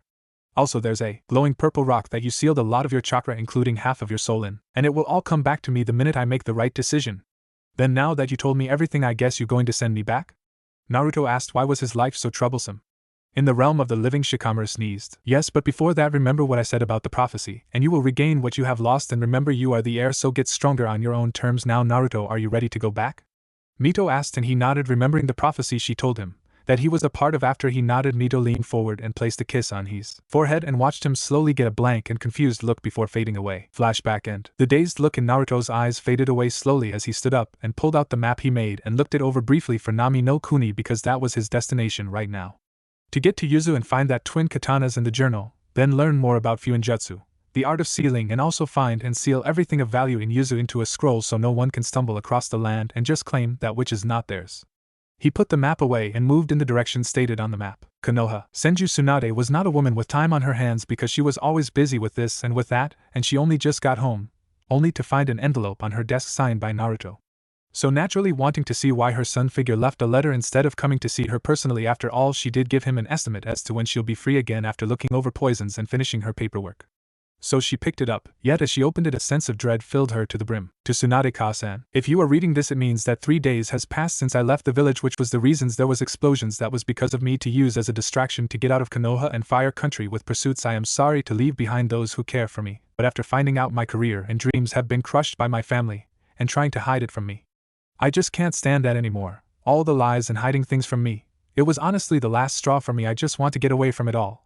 But don't worry about me, I will survive and I will keep my dreams. Maybe someday I will see you and the others again. I love you and I will miss all of you a lot, and don't look for me. P.S. Tell Mikoto-ka-san I'm sorry I won't be there when the baby is born. Love. Naruto. Tsunade was in tears as she read this letter over and over again. Words just could not find their way out her mouth, and she let out a choked sob, dropping the letter and stumbling back just as Shizen opened the door. Tsunade didn't even realize Shizen had been knocking for the past few minutes on her door until she had opened the door and rushed to Tsunade asking what was wrong, but as the tears fell she could only stare at the letter on the floor. Shizen, seeing where her mentor's gaze was, she went to the letter and picked it up and read it and let out her own sob as tears fell, and ran out the house and compound heading to the Hokage Tower. Hokage Tower. Minato was currently in a meeting with the council discussing a few details about the attack 3 days ago. Jiraiya and Kushina stood to his sides as he addressed the clan heads who had to bring their wives along and the civilian heads who did the same. Itachi, Shirshu, Kakashi and Anko stood in the shadows in their ANBE uniforms. So after looking through everything, we have come to the conclusion that the attack Minato never got to finish, as Shizen knocked down the doors with brute strength that she hardly used and walked right up to him with tears falling from her eyes before slamming a letter down on his desk, almost breaking it. You miserable excuse of parents, how could you let this happen? This was shouted out by Shizen as she gripped his collar and pointed down at the letter. When Kushina came to pull her away, she backhanded her, and the mark quickly turning blue while everyone in the room was looking shocked. This is not the sweet soft Shizen they knew, because she had a murderous aura around her. You want to know who caused the explosions? Read it out loud for everyone to hear. She screamed at him, and he was so shocked he quickly obeyed her and picked up the letter to read it. To Tsunade-ka-san. If you are reading this, it means that 3 days has passed since I left the village, which was the reasons there was explosions. That was because of me to use as a distraction to get out of Konoha and Fire Country with pursuits. I am sorry to leave behind those who care for me, but after finding out my career and dreams have been crushed by my family, and trying to hide it from me, I just can't stand it anymore. All the lies and hiding things from me. It was honestly the last straw for me. I just want to get away from it all. But don't worry about me, I will survive and I will keep my dreams. Maybe someday I will see you and the others again. I love you and I will miss all of you a lot, and don't look for me. P.S. Tell Mikoto-ka-san I'm sorry I won't be there when the baby is born. Love. Naruto. Minato only realized what he just read after he uttered his only son's name, and he also realized he still had a meeting going on. Minato, Kushina? What in the world is wrong with you? Your only son? My God's son. Kami-sama. You have forsaken your own son. Jiraiya yelled at his disciple in anger and disapproval, completely forgetting there were others in the room because he was simply too angry. The Toad Sage briefly recalled figuring the chosen one was his god's son and not someone else because of the similar things that old Toad has said that reminded him of Naruto. The room quickly went into an uproar when everything finally settled in. Shizen still wore her angry face, so did a very pregnant Mikoto, while Katsum and Biwako stood back with deep frowns on their faces. Meanwhile, Kushina was crying as she backed up against the wall and slid down holding her head in her hands. Things just went from bad to terrible. If only your son meant as your daughters do to you, maybe he'd still be here. Mikoto yelled at Kushina while the tears fell furiously down her face and her pale skin was flushed red with anger. Minato and Kushina felt their own tears fall with shock at this revelation, which would soon be one of many to come. It's been 2 weeks since Naruto left Konoha, and he was finally stopping for another rest after all, since he'd been trying to hide his trail by moving along Suna's borders to get to Nami no Kuni, which was on the opposite side of Konoha. It had been truly tiring, and after so long he hoped to get to Yuzu no Kuni fast. Going around Konoha was not fun for the Uzumaki, and he had to take a break every few hours even while hiding and trying not to get caught by Konoha or Suna, let alone any other shinobi. Yes. Civilization. Finally! Naruto exclaimed as he seen walls to a small village near Tanami. His clothes were smeared with dirt, and had tears here and there. He also had sand laying in his hair, yet he wore the biggest grin for the first time in forever. He was so happy to finally be able to get a rest to relax his sore and tired muscles from all the running and moving around Konoha and invading scouts and teams to get him back. So as Naruto made his way to the small village near Nami, not knowing the dangers that awaits him that would change him in many ways but also earn him a new friend who would accompany him on his journey for the next few years. Konoha. Back at the Namikaze compound, Kushina sat at the kitchen table staring blankly at the empty white wall next to the stove. Her eyes were red and puffy, and her face was swollen from crying so much. She wore a depressed and a dazed outlook, as if remembering something of the past. Flashback. After the letter was revealed to Kushina and Minato by Shizen, and they got over the shock of the letter, Minato made haste and dismissed the council that was angry and in a panic so that they could talk more in private about Naruto. So wiping any tears away, he quickly flashed all of them away, which included Shizen, Jiraiya, himself and his wife. They next appeared in the Namikaze family's living room. Shizen, please tell us what's going on. Why would our son leave? He has everything he needs here. Minato rambled while Kushina blew her nose in a tissue. Jiraiya stood against the wall and watched with a frown on his face. He was doing his best to control his emotions after that outburst he had earlier. Shizen, I think you should tell them all of their mistakes, because clearly they have yet to realize it on their own. Even with their shock of their only son, they have forsaken and pushed away, making him run away. Jiraiya's voice, which was strained with anger and pain, called Shizen out of her rage-filled thoughts and making her nod slowly and wiping away her angry and sad-filled tears. Shizen, please tell us the truth about my baby boy, please? Kushina cried harder, begging Shizen with her red-rimmed eyes and flushed face from crying so long. Minato walked up to his wife and hugged her while keeping his own tears at bay. Kushina might put up a tough persona, but she has a fragile heart. Naruto, he was always smart, very observant for a child his age. From the moment I laid my eyes on him, I knew he was going to be something great in the future. Since he was born, we've noticed you always overlooked him for the girls.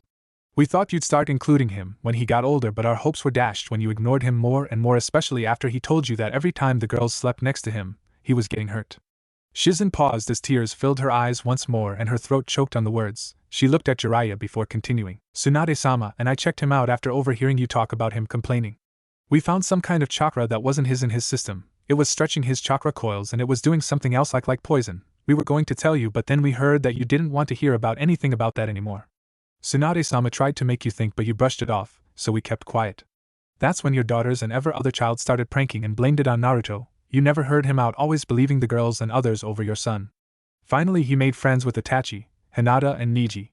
They couldn't always be there with him, but they were good to him when they seen him. The Uchihos, Tsunade-sama, Jiraiya-sama and I become something of a family, but we were always busy because there is so much we all have to do around the village. Everything was going wrong and none of us could make you see because Naruto made us promise not to say anything to you.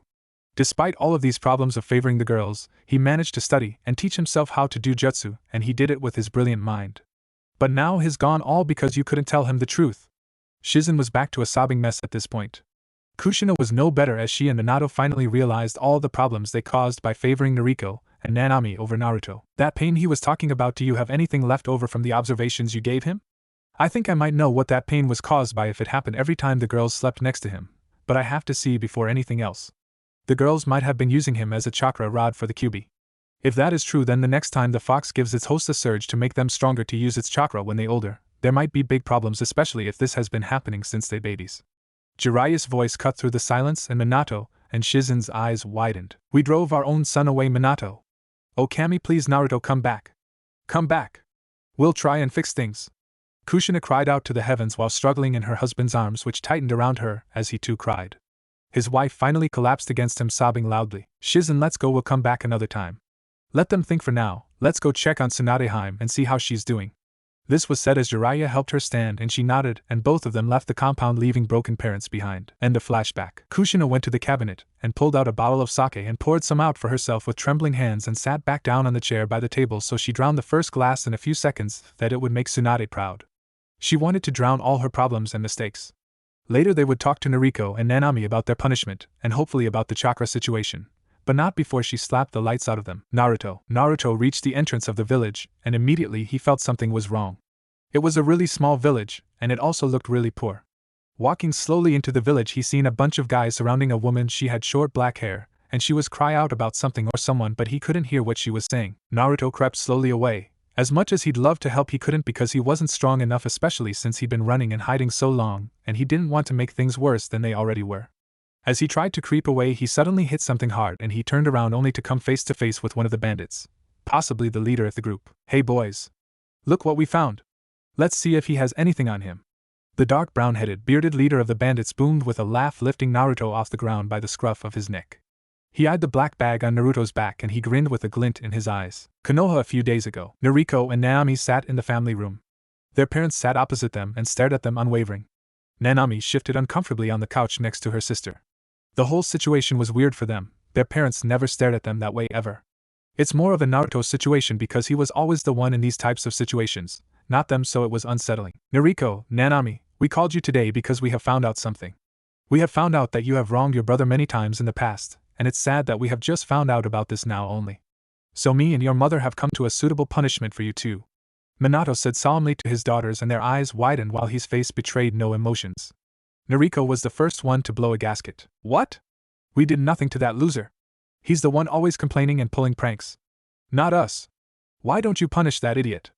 Naruto, where are you? Come take your punishment. How dare he say anything wrong about us? Nariko spat out in rage, her face red as a tomato with anger and hate. Snap! Snap! Naruto's not here. He ran away because of us. I never raised you like this. Who are you? You are no daughters of mine. My daughters would love their brother, not hate him. They'd care for him, not blame things on him. No children of mine would use their sibling as a chakra rod. How dare you? You two have brought dishonor to our family. And so you will be punished accordingly. After all, you are two of the people who has made him run away. Now we'll never see him again thanks to this family. Kushina snapped at Nariko and Nanami after slapping them across their faces. Nariko's mouth was agape. A purple bruise was forming on her right cheek and a similar bruise was forming on Nanami's left cheek. Kushina, let's go. We have more important things to do, like get Kakashi's report on the search for our son. Leave them to rethink their actions towards their brother. When we get back, we'll give them their punishment. Minato told his wife, pulling her away. Soon they both left, and the girls were alone. Nanami crumbled first. Oh Nariko, nay! What have we done? Nanami cried out with wide eyes as the tears finally pooled over, as if it would help the situation they were in. Nariko crumbled next into a pile of limbs with wide eyes, as if only now realizing the damage done on their family. Not in their entire lives have they ever thought their brother will run away because of what they did. This was truly a wake-up call for them. Nanami-chan, I don't know, I'm so sorry, Nariko whispered, putting a hand on her cheek, touching the bruise and looking over at her sister's forlorn expression. She hugged her sister and pat her back. I really dunno, I'm so sorry Naruto and I'm so sorry, she kept whispering. Naruto, our favorite blonde boy with black streaks, was running to get away, but that wasn't working out well for him because his muscles were all sore and tired from running for so long in the past few days, and that's what made him stumble and fall, which unsurprisingly led to him being loomed over by the bandits' leader once again. This man was really full of himself. Let's see you try that stunt again, you brat. Boys, I want him dead by the hour. I won't allow some snot-nosed brat stop my raids. We have women to use and men to kill and beat, so let's get this shit out the way. Now! The leader yelled at his men with anger, and watched satisfied as his men scrambled to do his bidding. His smirk widened as he watched his men crowd around the boy, beating him before killing him. However, as Naruto's eyes widened, inside his body his blood was pumping hard and rushing along with his chakra running to his eyes. The different cords behind his eyes began shifting and changing at a fast rate. For a moment Naruto's vision went black and all he could think and imagine was the tall inhuman figures looming over him trying to kill him with weapons. Not a minute later, when his vision returned, he made eye contact with one of the guys coming to beat then kill him. The guy froze up and his weapon, which was a spike, fell up right with him, falling straight onto it. Blood. The guy's eyes were wide and unseeing without life left in him. Naruto's eyes widened and made eye contact with some of the other bandits, and each of them fell either into their weapons or unconscious. At first Naruto sat confused, then he realized that he was unconsciously releasing chakra into his eyes. His eyes rolled back into his head and he passed out. He just realized he had killed today using genjutsu from his eyes. Konoha. Minato sat behind his desk reading the reports Suna, Shinobi, and Kakashi gave him. He let out a frustrated sigh. Really, his son was too smart for his own good. Where was he heading anyway? That was the question running in the Hokage's head as he reread the reports over again and again, checking if he missed something or anything. He put down the reports and massaged his temples. He could feel a migraine coming on slowly. He felt like such a bad Hokage since he can't even find his own son who was hiding. Flashback. Sensei, I'm sorry, but we can't find Naruto anywhere. We even had help from Suna Shinobi that was doing border scouting and we still turned up with nothing. Pakin and his pack of dogs also looked, but we still got nothing. All we know is that he had been on the borders of Suna and Konoha about 2 weeks ago. I'm really sorry, Minato-sensei. We all tried really hard. Kakashi told him and set down the reports for him to look through. End of flashback. Naruto. Naruto was found by the young woman who was the one crying out about something or someone back at the village. After none of the bandits came back, she got worried for the little boy, so she went to look for him to see if he was okay, but she had never in her life expected to see all the bandits unconscious or dead laying on the ground all around the young blonde boy with black streaks who had saved her by pure accident. She was slightly horrified, so she went to check out the boy if he was okay or not. Konoha. Noriko lay upon her bed staring at her ceiling in deep thought about what had happened a few days ago, and how she got slapped. She thought about the brother she had made miserable and the parents Nanami and her unconsciously manipulated into neglecting said brother. Noriko was at a loss for what to do. Her brother left, and it was all Nanami and her fault. She felt so helpless. Sure, she didn't completely love her brother, and she was jealous of him, but she never saw herself as a bad person. I wish I could change what I have caused, but I can't. The weight of her words hung heavy in the air of her room. A few tears slipped out her eyes as she now saw herself as the monster who tormented her brother's dreams and stood in way of his goals. She wanted to change that image, but she knew it was true and she could only try and atone for her deeds. It will be Naruto's choice to forgive her, and them when they see him again. Naruto. The young woman decided to take him back to her village and into her home because she couldn't let the child lay there where he had been laying between the bandits and all the blood. When she got home, her younger sister, who was about 6, was waiting for her by their kitchen window open slightly. Tsukine-chan, I saw those bandits harassing you. And that boy my age stopped them. The little girl yelled. She had blood-red hair and dark forest-green eyes. It was obvious that the two sisters didn't share any resemblance, but that didn't mean much to either sister because even though they were clearly not blood-related, they were just as close as sisters normally are. What? You were watching that? Oh, Akari-chan. I'm so sorry you had to see that. But now we have to attend to this poor boy and help him. The now identified Suki told her sister, who only now noticed the boy in her arms, who drew the attention away from her big sister when those bandits were worrying her. Her eyes looked at him curiously, and in slight wonder at his bravery. That's the same boy from earlier. What happened to him, Nei-chan? Did he get hurt? Did those bandits hurt him? Akari shot out questions as she ran to help her Wani-chan with the boy. They brought him to Akari's room and put him on the bed before Suki told Akari to get a bucket of warm water and a cloth to wipe off the blood and dirt he had on him. They tentatively cleaned him and took all his clothes except his underpants to wash and mend so he can wear them again when he wakes up. For now, though, Suki had Akari watch him while she cooked them some food for dinner and hung up the black-streaked blonde's clothes to get dry properly. They also found his black bag and cleaned it off and putting it one side in Akari's room. The next morning, Naruto stirred in the bed and his messy black-streaked hair fell out of his face to show his violet amethyst eyes opening slowly and blinking in confusion before realization kicked in and he remembered what happened. He turned deathly pale, and he felt like throwing up. Just then Akari and Suki walked in and rushed to him, seeing as he was now awake, and sat him up, then gave him a glass of water. Hey Whisker-kun! How are you feeling? What's your name? Why did you have blood on you? Did the bandits leave? Why were you alone? Where's your family? Why weren't they with you? Do you have siblings? Why are you looking so pale? Are you sick? Is your tummy sore? Your eyes are so pretty. Suki Wani-chan, isn't his eyes pretty? Akari interrogated him without giving him a chance to respond before shooting off another question. Akari-chan. Let him answer one at a time. I'm sure he is trying to sort out his thoughts. Suki reprimanded her adopted sister with a sigh while shaking her head in amusement with her sister's outbursts.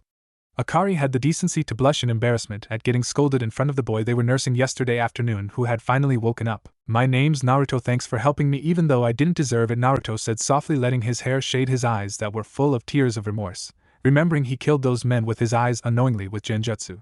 He felt so ashamed of himself, thinking that Katsum would be so angry and ashamed of him for killing the bandits with the art of genjutsu that her clan used. Naruto-kun, you didn't do anything wrong. It was those bad men who were bandits that raids our village that were wrong. You saved me from disgrace when those men went after you instead of me. Suki argued with a frown at his lifeless-like attitude, and Akari nodded beside her with a huge smile on her face. I killed them, I didn't mean to. My fear, they looked into my eyes, I didn't mean to use genjutsu on them, just I was so scared and it just happened from my eyes. I was so confused, but I felt my chakra in my eyes and I just knew, Naruto said before he broke down in tears for what he did, while the two girls were shocked at what he told them. They didn't know how to make him feel better, but they didn't look at him differently either. Naruto-kun, that is so unfortunate that this happened to you at such a young age. I don't know if this will help, but those men are the same ones who killed our parents in front of us a year ago. They enjoyed hurting our parents and laughed when they stabbed them to death, so they were bad people, and if you killed them with this genjutsu that you accidentally used with your eyes and your fearful state of mind, then you saved us all from their wicked nature of killing for fun. To cry and feel the weight of doing something wrong means that you showing remorse for what you've done. My birth parents told me this, and they were both ninja once, but they died by the hands of ninja when I was 9. I'm 21 now, and I still believe in what they said even after I was adopted into this family at the age of 11, and they always cared for me as if I was their own daughter, even when Akari was born from my adoptive parents 5 years ago, and when they died by the hands of those bandits last year, then entrusted me with their only blood-related daughter. Suki told her story to Naruto, who listened quietly with wide eyes. I'm sorry, Suki-san, Akari-san. Thank you for sharing your story with me and making me see clearer. I understand now that is the life of a shinobi. I will keep your words in my heart, Naruto said, wiping away his tears. Even though he still felt guilty and ashamed, he knew that he'd have to figure out everything as he goes along, but he also knew he couldn't mope around because he had goals that he had set for himself, and he wasn't about to stray from his path. Naruto-kun? Are you okay now? You're not so pale anymore. And your eyes don't look so sad anymore. Will you stay with us, Naruto-kun? Akari lightened the room with her questions, and Naruto found himself smiling lightly. Suki just shook her head in amusement of her adopted sister, who had started grinning at him again, the somber mood getting to her. Hi. I'm feeling better now, Akari-san, but I can't stay with the two of you. You have done enough for me and I must leave again to get stronger so I can see my goals through to the end. Naruto told them, looking down at his hands in his lap, bowing his head in gratitude to the two sisters who had looked after him while he had been unconscious. Huh. But you can't leave just yet. You just came here yesterday. Please don't leave so soon, Naruto-kun. Suki-ne-chan, tell him he can't leave yet. Akari nagged with a pout on her face, looking at Suki, who patted her head with a sigh and smiled softly down at her younger sister. I'm sure Naruto-kun needs to rest up for at least a week before he leaves, so until then he'll be staying with us, and we'll take care of him, and I'm sure the two of you can play around and become friends before he has to leave again. Is that acceptable? Suki told her sister while Naruto's mouth went agape, and Akari nodded happily at her sister with a wide grin. Yay! We gonna have so much fun, and I'm gonna show you all around the village, and then we can play games, and we can go swim, and oh, Suki-ne-chan makes awesome food, and we gonna make you all better before you leave again, and oh, everything is gonna be so awesome. And Akari never got to finish as Suki cut her off. And we going to leave so Naruto-kun can get some rest and something to eat, since I'm sure he's famished and in need of something to eat. Say bye to Naruto-kun for now. Suki laughed as her sister's face turned tomato red and puffed out her cheeks before nodding and saying she'll see him later in the day to ask some questions again. Konoha. Minato punched the training post at his training field in his compound with frustration and stress. His knuckles were bloody and his clothes were stuck to him from sweat, and his blue eyes were ringed red from tears, and he collapsed onto the ground, running a hand through his blonde hair with his eyes closed. He felt so angry at himself because of his family that was falling apart into tiny pieces, and he felt he was utterly helpless to do anything about it. His only son was crippled because of him. His only son had suffered negligence because of him. His only son left because of him. He only had one son, and now he was gone because of him. And they couldn't find him anywhere. Some Father I am. Senju compound. Different pictures of a smiling blonde boy with violet amethyst eyes littered the floors everywhere. He was in every picture with different poses. Empty sake bottles littered the floors in piles here and there. In many of the pictures 5 women were always at least once in every picture. One with blonde hair, one with dark brown hair, one with dark navy blackish blue hair, one with graying brown hair and one with dark graying hair. If names were to be added to each of them it would go in this order: Tsunade, Shizen, Mikoto, Katsum and Biwako. In the lounge we would find 2 of the 5 women laying drunk on the floor, this being Tsunade and Shizen. Hospital. Biwako sat in the head medic office behind the desk. She wore a frown as she looked over reports and files for the glowing purple rock that rests in the research lab, which is the size of a boulder that is utterly impenetrable. After all, they tried everything to break that thing apart. Something nagged at the back of her head that this was familiar somehow.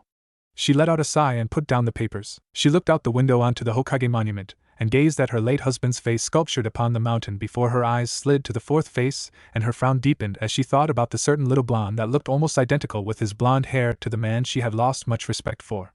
Everything so far had gone wrong when the girls were given their way. More than she turned away from the window because she had better things that had to be done, important things.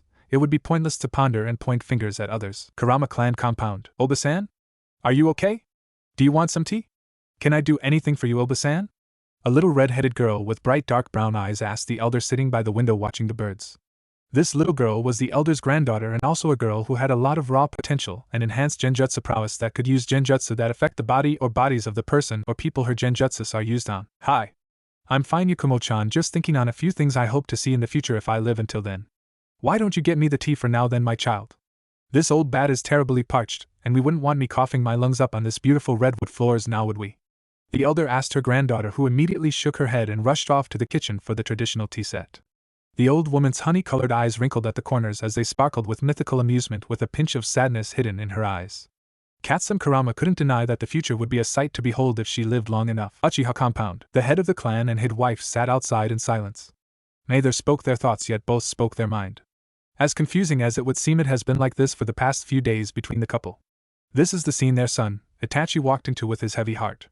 Mikoto glanced at her eldest child, as did Fugaku. Both looked questionably at him, awaiting his report. Itachi-chan, please tell me you've got good news for us. Please? Mikoto pleaded to her son with tears in her eyes, while Fugaku just held her hand in support with his own. Itachi inwardly winced. Naruto leaving had taken its toll on both his mother and father, including him. He took a breath. He might as well inform them and get it over with for now. He hated seeing his mother like this, especially since she is pregnant. Ka-san Tusama? It is to my utter disappointment to inform you that we have still found absolutely nothing with regards to Naruto-kun's whereabouts, and for now Minato-sama has had to decrease the search for a time being. We just know that there had been signs he was on Suna's borders, but furthermore nothing else has been found. I am sorry to disappoint. Itachi spoke to them in a soft but firm tone that held respect. Mikoto bowed her head and whispered her thanks to her son, while Fugaku sighed and nodded in defeat. Despite being the clan head, he had his moments that he could care less about composure and status. Itachi took that as his cue to leave his mother and father alone again. Namikaze's compound. Nanami sat by the koi pond and looked down at her reflection. Her cheek still stung as if the bruise that had healed up was still there from a few days ago, but she guessed it was just one of those things. Nanami watched as the fishes swam across her reflection in the pond, and her thoughts started wandering to that of her only brother who left them because they had all been so terrible to him. Noriko and herself had been the main causes, she was sure of that. After all, they had treated him like trash, and now look at where it has gotten them. Naruto and I wish I could apologize, but I can't because I know I was jealous and I still am.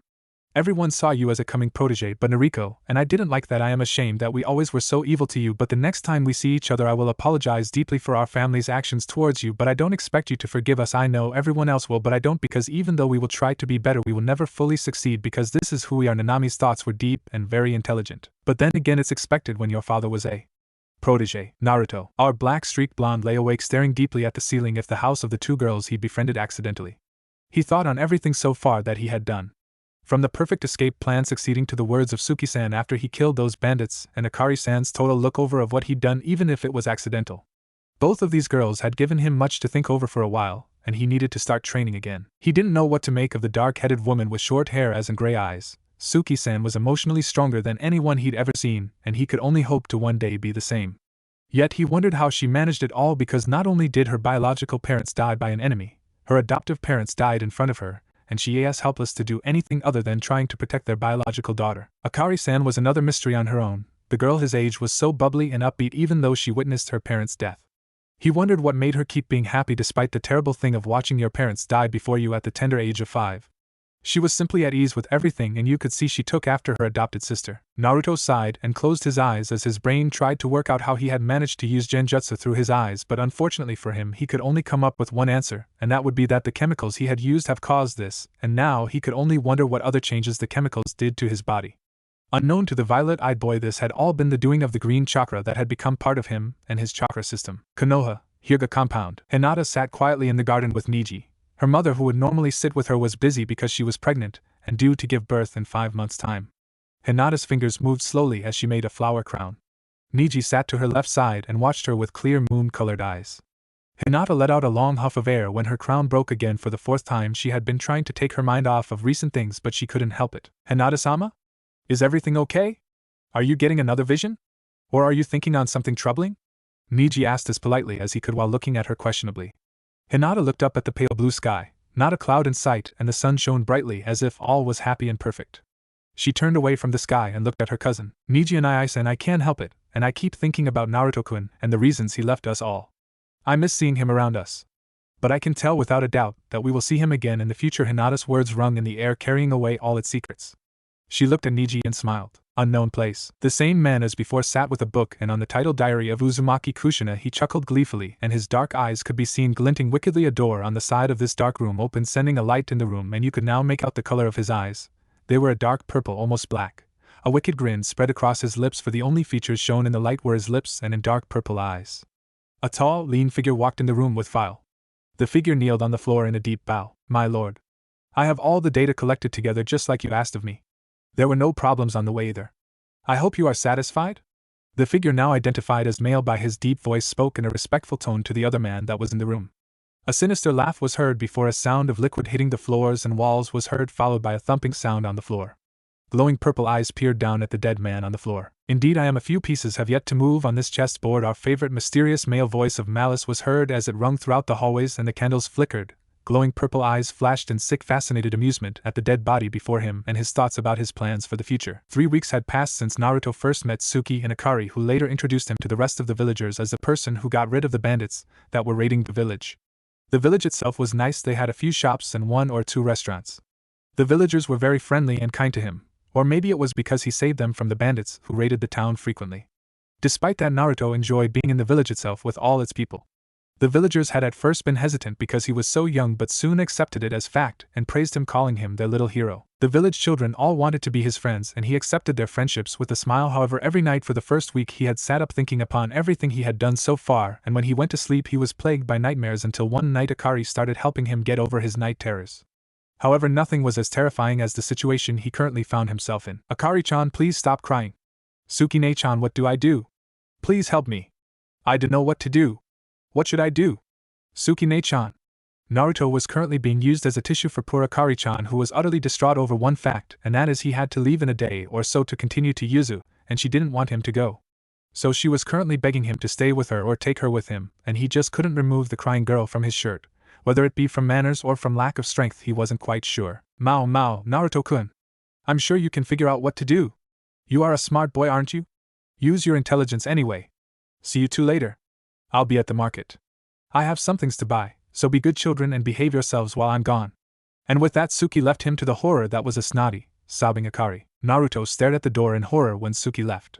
He began sweating fast. He would be turned blue soon, he knew, by Akari's death grip around his chest, because he couldn't even breathe properly. It was as if she was trying to strangle him to death and not actually begging him to stay. Naruto-kun, please don't go. Stay here. Or take me with. Help me, Naruto-kun. Help. Konoha, the blonde Hokage, sat behind his desk looking over paperwork and mission reports. He had been slacking off just a bit since his son ran away from Konoha. 3 weeks ago he sent out a message to all the ninja villagers in the elemental nations stating if they see his son they must immediately notify him, and keep his son until someone from Konoha fetches him. That was all he could do now, that and waiting. Namikaze's compound. 2 girls sat together on a bench in the gardens of their compound. Not a word was said between them, but enough was thought. A number of thoughts ran through their heads. The main one they shared was the fact that they had to be put into a coma so that their bodies could survive the chakra surges the QB was giving them. Flashback. Ka-san, where are we going? To-san, what's going on? Naomi questioned in her confusion. Noriko, who was walking besides her, looked at their father for an answer since none came from their mother. Minato just sighed, seeing how Kushina wasn't going to answer their questions, since she was doing her best to speak to them as little as possible as punishment for both the girls and herself as their mother. We going to a special chamber so that we can put the two of you in a coma so that we can force the QB's chakra to surge throughout your bodies so that when the time comes either of you will die from using its chakra. Do not argue with us, this is for the best for both of you and the village since you had decided to force your brother through the surges you were supposed to go through. Be happy, the only thing we doing is not allowing you to train for a year and a half for doing what you did and acting how you did. With that, Minato ended the conversation with no room for arguments. End of flashback. Naruto. Our favorite black-streaked blonde boy sat on the bed he had been using since he got there. His next stop would be Yuzu. He felt sad to leave Suki and Akari, who has been very good to him.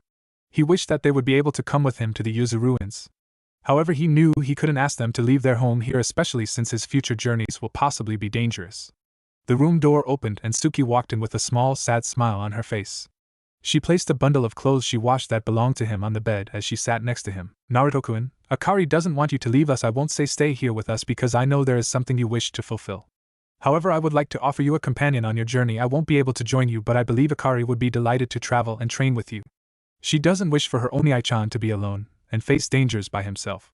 She came to me earlier to plead with me to allow her to go with you, and I said I'll only agree if you agree. So Naruto-kun, would you like Akari to join you? Suki grinned when she seen his face brighten up with a shocked look and a grin following it.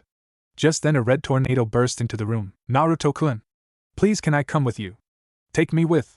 I want to help you, Oni-chan. Akari yelled as she threw herself at Naruto, nearly choking him in the process while she used her best puppy dog eyes on him. Naruto, however, just pulled her off himself and put a frown on his face and crossed his arms before shaking his head as if to say no. Her face fell quickly and tears formed in her eyes while her lips stick out. No, Akari-chan, I would not like to have you join me on my trip to Yuzu, and wherever else I would love you to join me and keep me company. And as a training partner, Naruto said with a happy tone and a small smile on his face, but his face was soon turning blue with lack of oxygen because Akari hugged him tightly again in a death grip. Yay! Thank you, Naruto-kun. Suki-chan, he said yes. He said yes. Yay! Hooray! When can I pack? Sukine-chan, what should I take with me? I can take a bag, right, Naruto-kun? Akari was shooting off questions and doing happy dances everywhere, making Naruto grin and Suki laugh. Konoha, Tsunade, you can't be serious. You want to leave for half a year. What if something happens? Sorry, Tsunade, but I can't allow you to go again on a drinking and gambling break if this is to do with my son, and I think it is. What if we find him hurt or something and you're not here to help? Things can go very wrong if you aren't here to help us, Tsunade. Minato stated firmly. He was not going to let this woman leave so suddenly. Whenever she pleases, she should know that they needed her medical expertise in the village. How dare you! I've done nothing but good for you and this village. I saved countless lives and helped birth your children. One of them which you never even noticed until now. You also seem to forget I'm a Sannin, and we have permission from the Fire Lord to roam the elemental nations without restrictions as long as we don't partake in high crimes against the nations. So as a matter of fact, you can't keep me here. Tsunade's voice shook with fury as she shook her fist and smashed the desk Minato was seated behind. His face fell for a split second before he sighed and sat back in his chair with a stern look on his face. Fine. You may leave for the 6 months and do what you please, however should we need you back here you have to come back. That's all I ask, otherwise look out for Naruto. Minato said. He got up from his chair as Tsunade left and stood by the window looking over Konoha. He didn't even know what to do anymore. Everything was just going wrong and a lot of it was his own fault. Naruto. It was finally the day Naruto would set out to Yuzu, and now he had a companion to boot. He was both happy and sad, happy for having someone on his journey with him but sad to go from the village. To him this was strange because when he ran away from Konoha he didn't really feel sad. Sure, he felt a twig of sadness because he'd missed Tsunade and the others who cares for him, but now it was a different story with this village. He might be a very intelligent child, but when it came to his feelings he got confused and lost. Akari was standing on Naruto's right side with her own backpack. She wore a short green dress and black ninja sandals that Naruto borrowed her. She also had her up in a ponytail. Akari was bouncing with excitement and wore a huge smile on her face. She was really happy to go with Naruto Oni-chan on his journey to Yuzu and all the other places he was going to. The villagers were all gathered around and Suki was standing right in the front of the crowd of people. She was smiling brightly and the sun was shining in the background. They were all at the village entrance to see Naruto and Akari off on their journey. Some of the children looked a bit jealous of the two of them. Now Naruto, I want you two to be careful, okay? Don't put yourselves in unnecessary danger. Suki told him in a playful tone, knowing that it was very likely that they would get into trouble, especially since Akari was going with because she is like a very curious kitten. Suki could only hope that they didn't die or get too hurt. Okay, Suki-ne-chan, I promise to protect Akari from any trouble. We'll come visit again, Naruto said with conviction. Akari pulled her tongue out at Suki and she rolled her eyes. Naruto smiled at the two of them and their actions. Konoha Hinata practiced her katas with Niji while her father watched them in contemplation. The clan had thought about the recent events with the Hokage's son, Naruto. This made so much problems since his daughter's gift showed her troublesome things and she was constantly worrying about her only other friend who happened to be Naruto. Hinata, that's enough today. The two of you may leave for now, Hisashi told the two children who just finished off a set of katas. They both bowed and excused themselves quietly like they were taught to. This left the clan head by himself drinking green tea on the patio, letting him continue thinking about the problems. Hyuga compound Hinata's room. Niji and I-san, don't tell Otasama, but I had a vision about Naruto-kun. He was standing at huge red gates at a village entrance, but the gates and walls looked damaged and run down, but at the top there was a sign like our village sign, only it was the Uzumaki symbol. I think I know where Naruto-kun is going, and in my vision there was a red-headed girl too, Hinata said excitedly to Niji with a smile on her face. Niji wore a face of shock before he also smiled. And where is he going? Yuzu no Teisho, the home of the Uzumaki clan. Let's not tell anyone then, since it was his choice to leave. I won't, Nai-san. Let's train hard to see him again then, Nai-san. Yes, let's do so, Hinata-sama. Naruto's POV. It has been 2 months since I left the village I helped out with Akari. Being 8 years old is tough to do such things in the little amount of time it has been since I left Konoha. I am happy to have Akari with me as my companion as well as my new friend Kurosuke. We met accidentally and became friends, but it took time for him to trust us. Let's see. Flashback. The boat rocked as I sat down. Akari slept while I watched out for anything. The weather was calm for now, but the closer we get the more rough the sea will get. At least that's what I found out about Yuzu. They are surrounded by whirlpools and only an Uzumaki's blood can stop the whirlpools until you get to the island.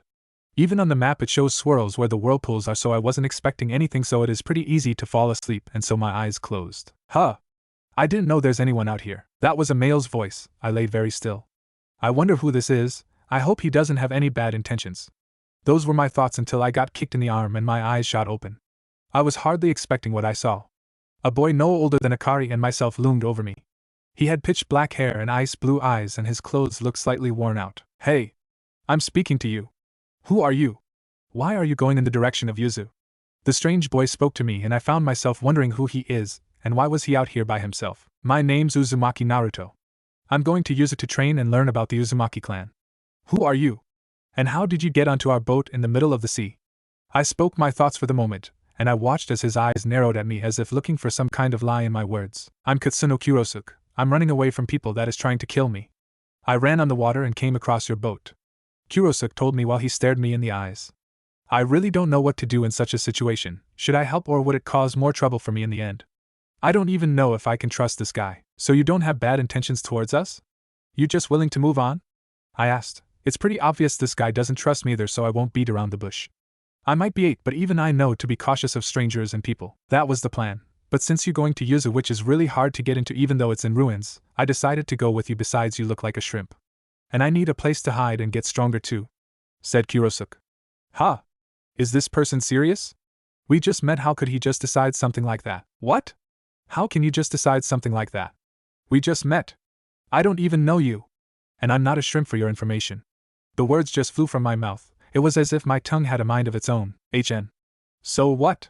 Just because I decided to go with you guys doesn't mean I trust you. You'd just be helping me hide for the time being. It's really no big deal, I won't even steal from you. I'll just keep to myself, and you are a shrimp because you a bit shorter than me, he said with a smirk in my direction. Everyone believes I'm a really calm person, but I am still a child and I do get riddled up for certain things. Example, this situation. You have some nerve. How can you just up and decide something like that? Shouldn't you think this through? And stop calling me a shrimp. I must keep calm, I must keep calm, I must keep calm. You don't want me dying somewhere, do you? I'm only 8. I have a life ahead of me. Besides, we might even become friends, shrimp, Kurosuke said, sighing with his arms crossed. Honestly, this guy a minute ago he was arrogant, and now he looks so down. Fine, you can come with us to train in Yuzu, but no funny business, I told him, and he smirked at me. Honestly, I'm starting to feel a bit stressed out now. Hey shrimp? Do you have anything to eat? Don't call me that. I can call you what I want, shrimp. This guy. End of flashback. Hey shrimp? When are we getting supplies again? Kurosuke said, coming towards me. I sighed internally. This guy. Normal POV. The 3 8-year-olds rested against an oak tree. They all wore shorts and a loose t-shirt which were slightly messy and dirty after they just finished their morning warm-up session which involved stretching, jogging, push-ups, sit-ups, dodging and balancing. They were taking a 30-minute break before starting their training. Naruto Oniai-chan, Kurosu-kun, I'm going to get some water, do you want some too? Akari asked the two boys as she got up. Both of them said yes, and then she was on her way towards the river just a yard away from where they were currently. This left the two boys in silence, making both of them a bit more serious. Naruto? I've been thinking about something for the past week since that incident when Akari and me found out about your past. At first I was angry you never told us about it because I thought we were finally friends now after you said so. I didn't even think your family would act like that towards you. I mean, you know about my past, that my family was killed because they didn't believe that my family was innocent, and now they want to kill me too even though I didn't do anything either. But after thinking about everything properly I decided I'll help you since you're my only friend other than Akari. Kurosuke said all this to Naruto while looking away with his arms folded. Kurosuke, thanks. You are my friend, and even though it's been only 2 months I trust Akari and you with my life. I was just scared to tell you guys about my past, and that I wanted to get revenge against them. Every day we study in the Uzumaki library, and the more I think about getting back at them the more I think I shouldn't only focus on that. And I finally get that protecting people is also one of the best ways of getting back at them and making a name for myself in the shinobi world. So will you help me? Because I can't do everything by myself. Naruto said, turning to the dark-headed boy next to him. Okay, I'll definitely be by your side along with Akari. But it better not be boring. Kurosuke mumbled with a small smile on his face, and Naruto smiled as well.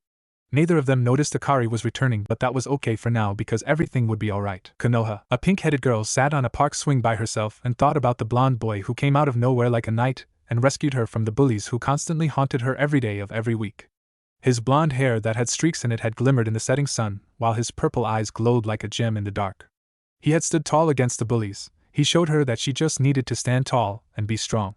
That is why she had been looking for him, but the adults all said he ran away because of family problems. There was even a rumor saying that he ran away because he wasn't treated well by his family. I wonder where you are, Naruto-kun, she mumbled, looking up to the sky with her forest green eyes. Konoha Hospital. It has been more or less 2 months since Tsunade and Shizen left on a vacation, and during that time Biwako was made head of the hospital until Tsunade got back. Currently Kushina was in the office getting her results back since she had been sick lately, and she was a bit hesitant to just outright believe it was what she thought it is without consulting a doctor first. Well, as you know, I have your results, which is why I called you here. Biwako told the redhead while gesturing her to take a seat before she dropped any kind of bomb on the woman who already had a fragile state of mind since finding out why her only son left and ran somewhere out of her reach. So what are my results, Biwako-san? Is it a stomach bug of some sort? Kushina's asked, her voice shook under a trained ear. The family she had dreamed of with Minato was shattered and twisted into a nightmare, and if this was what she thought it was, she didn't know what to do. Kushina, let's not beat around the bush. I am confirming your suspicions, Kushina. You are a month pregnant. Congratulations, you and Minato only have 2 choices right now. Redemption, by raising your children you have that is currently in this village the right way and treat them all equally, or do the same thing the 2 of you did to Naruto to both your girls you have and your unborn baby. Biwako told her with a straight face, putting down Kushina's medical file on the desk. Kushina's eyes widened in shock and she sank into the chair while crying and laughing at the same time. Biwako sighed and waited for the younger woman to calm down. Uchiha Training Grounds. A figure laid on the grass near the riverbank. Onyx black eyes stared up at the cloudless sky, deep in thought. A small sigh escaped the figure's lips and he pulled himself up into a seated position. His pitch black hair that was normally in a low ponytail swayed in the light breeze as his thoughts focused on one thing. The Uchiha clan. Itachi had been getting more pressured lately by the clan elders and his father, but he refused to buckle under their selfish desires for the clan. He knew they were planning something concerning the Hokage and the village, something that without a doubt will end up in disaster for not just the village, but the clan too. His thoughts would have continued if he didn't notice his cousin's presence. Shursui Council? Itachi asked as another dark-headed boy appeared behind him. Damn it! You sensed me. And yeah, those fossils are calling again. Shursui replied with annoyance. Shursui had short curly black hair and wore an annoyed look which was different from his unusually large grin he normally wears compared to all the other Uchihas. Hey, it looks like there'll be a storm soon. The sky's gone all dark and cloudy. He told Itachi after looking up at the sky. Yes, there will be one soon, Itachi said before getting up and walking away towards the council chamber from the training grounds. Shursui jogged to catch up with the younger Uchiha heir. Hey, now I get the feeling we aren't talking about the same thing here. Right. Itachi? Ida-chan. Don't ignore me. Ida-Kea-en, Uchiha main house. Sasuke-chan, where are you, my baby? Mikoto called from the kitchen where she was making dinner for herself and her 3 boys in the house. Her belly protruding slightly, showing she was about 4 months pregnant with the soon-to-be new addition to the Uchiha family in the house. Oka-san. I told you to stop calling me that. I'm not a baby, You're the one having a baby, which is gonna be my little brother or sister. And I was just in the lounge," Sasuke said, pouting with his arms crossed across his chest, trying the famous Uchiha glare on his mother.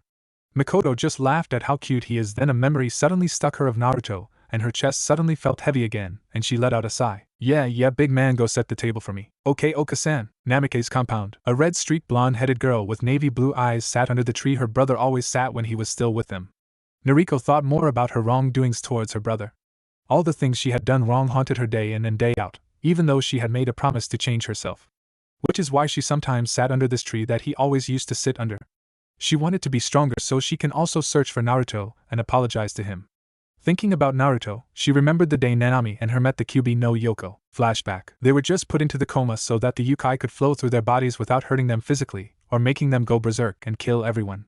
Minato and Kushina stood to the side after the seals were activated and waited in case anything went wrong so they can step in and help. As the two girls closed their eyes and everything went dark, it was as if they heard a grunt of annoyance in the back of their minds. It wasn't much later that they ended up in their own different minds cap. Nariko found herself in a field-like place with a huge cage with chains on every bar. Nanami found herself in a sewer-like place and a cage in front of her. Nariko. "So my host grants me the pleasure of meeting me for the first time, huh? How distasteful you are, host, how distasteful," and sad a voice came from the cage, which was misty with fog. A single vibrant red eye was seen through the most. Nariko took a step back from shock at how huge the eye itself was and how light the voice sounded. "Who are you? Are you the Kyuubi?" asked Nariko. A laugh came from beyond the cage as if mocking Nariko, whose face turned pale with fright. "Of course. Who else were you expecting? The Ichibi? Although I'm split in two, it doesn't mean I'm any less powerful," the Kyuubi said, coming out of the mist with a bright red fur coat and 9 tails swaying behind. His huge white teeth bored down at her with a grin. Why am I here?" Nariko asked the fox before her while she looked at him with awe and fright. "Why? Because I summoned you here, human. See, although I'm the half of the Kyuubi, I have decided to help you on 2 conditions. Seeing as how pitiful you 2 girls are, my other half agreed we rather not have you 2 as our hosts, but at the moment, that can't be helped, so the conditions is as such. We will help the 2 of you as long as you agree to 1. Not forcefully take out chakra, and 2. We'll talk about it at a later date. He be gone now, human." Flashback end. Unknown place. A figure sat at a table with a deck of cards in his hands. Glowing purple eyes flashed in mirthfulness. "King, queen, jack, or ace? The ignorant king? The silly queen? The foolish jack? Or the broken ace? What's keeping this play together? Hearts? Diamonds? Spades? Or clouds? What's next?" Konoha. Mikoto walked towards the Namikaze compound in thought, her 7-month round belly sticking out as she made her way into the compound since her chakra was keyed into the protective seal. A few hours ago she had decided to be the better person and speak to Kushina about everything. After all, they had been friends for years now. Mikoto thought about Naruto and how she came to love him like her own son, but quickly stopped her train of thought as it would lead her to cry, especially more so since her hormones were jumping up and down. Mikoto knocked on the door that she now stood in front of and waited for someone to answer the door. She didn't wait too long as the door was opened by Nariko. The girl who was once one of her adoptive son's tormentors looked up at her with shocked eyes. Mikoto suddenly felt like turning around and walking away from her friend's home, but she held her resolve. "Nariko, I'm here to speak with your mother. May I come in?" asked Mikoto, looking down at the younger girl. Nariko opened her mouth but decided against saying anything and just nodded her head and opened the door wider for Mikoto to go in as she went to inform her mother that Mikoto was there to see her. Mikoto walked into the lounge and seen Kushina sit up from her laying position when she walked in. She took in Kushina's body language and immediately knew there was something wrong. However, Mikoto ignored that for now. Mikoto took a seat opposite her childhood friend, who stared at her waiting for the dark-headed woman to speak, and Mikoto didn't disappoint. "Kushina, I wish to speak about Naruto-kun. Uchiha compound." "Hey Itachi. Let's go out. It's so boring here." "Come on, man, it's so nice out in the village today, let's go find something to do," said Shursui, tugging on the Uchiha heir. Itachi, however, wanted peace of mind, but Shursui wouldn't leave him alone. In Itachi's mind, his best friend was being noisy again, but then again he was always noisy. "Fine, where would you like to go, Shursui? And no, we won't go look for a girl for me, or you for that matter." Itachi sighed when Shursui started dancing in victory until he heard the last part of his sentence, and started pouting. Itachi's hand flashed out quickly and smacked his friend on the back of his head, before walking out his house, hearing Shursui's cries of being mean. The 2 Uchihas walked through the village for a while with Shursui talking about random stuff and Itachi trying to block out his loud older cousin and his stupidity. They eventually decided to go to the dango shop that the snake mistress normally always at. Shursui ordered some dango while Itachi ordered some porky. "Hey Itachi? Do you think we'll find that brat? Aunt was really sad we couldn't find him last time. I mean, I missed the little guy, and I know you do too. He was like a little brother to us, even though you already have a brother." Remember when Aunt brought him home and told us to cheer him up when Kushina-san forgot him at the park? Ha ha ha, he was so easy to tease. Shursui laughed lightly with a slightly sad look in his eyes. Itachi kept silent throughout what his friend said. Naruto is fine, I'm sure of it, he'll come back when he's ready to. Itachi murmured softly, and continued to eat his porky whilst gazing out the window. Shursui reached out to steal some of Itachi's porky, but Itachi's hand shot out and grabbed his friend's wrist and turned to him with demonic eyes. No one touches my porky, Uchihas. That's my table. Move before I let my snakes have a hearty meal of your balls. A purple-headed woman yelled out, already pulling out her snakes. Shursui paled and started sweating nervously, his wrist still in Itachi's grasp. Itachi just glanced in the woman's direction for a second before letting go of Shursui and disappeared with the rest of the porky. Ha enko hihi, as Shursui didn't say anything else as he bolted from his seat, forgetting he could shushin away from the crazy lady. Enko of course cracked up with evil laughter, before sending a shadow clone after him whilst she sat down and ordered a few plates of dango for herself, laughing harder when she heard the commotion outside. I'm just that good. Namike's compound. Kushina and Mikoto sat in silence after Mikoto explained how she came to care for Naruto more than normal. Kushina let a few tears fall from her eyes, silently looking down at her hands in shame. Mikoto didn't feel glad to bring her longtime friend to tears now that she was thinking with a calm mind. She actually felt slightly sorry for the woman opposite her.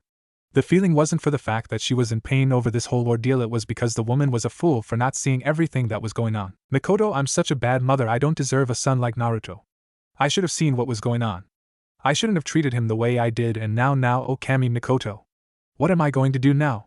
I was so terrible, surely I'll mess up again. Kushina cried out, balling her hands in her apron.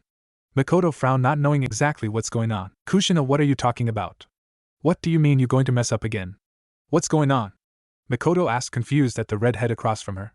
Kushina shook with tears, her half-dead looking eyes swelled up with more and more tears, making her eyes red and her face puffy. Mikoto's frown turned worse as she wondered what's going on. Finally Kushina told her what was wrong. I'm 3 months pregnant. What? Kushina and Mikoto turned around to the voice. A pair of shocked blue eyes met one pair of onyx black and one pair of puffy violet eyes. One word was uttered. Minato. Yuzuteisho. The one and only Uzumaki Naruto sat meditating on his bed. He was uncertain with what to train in. They had just been doing stamina and endurance exercises. He didn't know for one he was always going to be dead set in genjutsu and fuinjutsu. That was long time determined.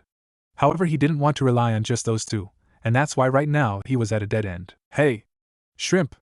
Let's go spar. Come on now, you look bored in here.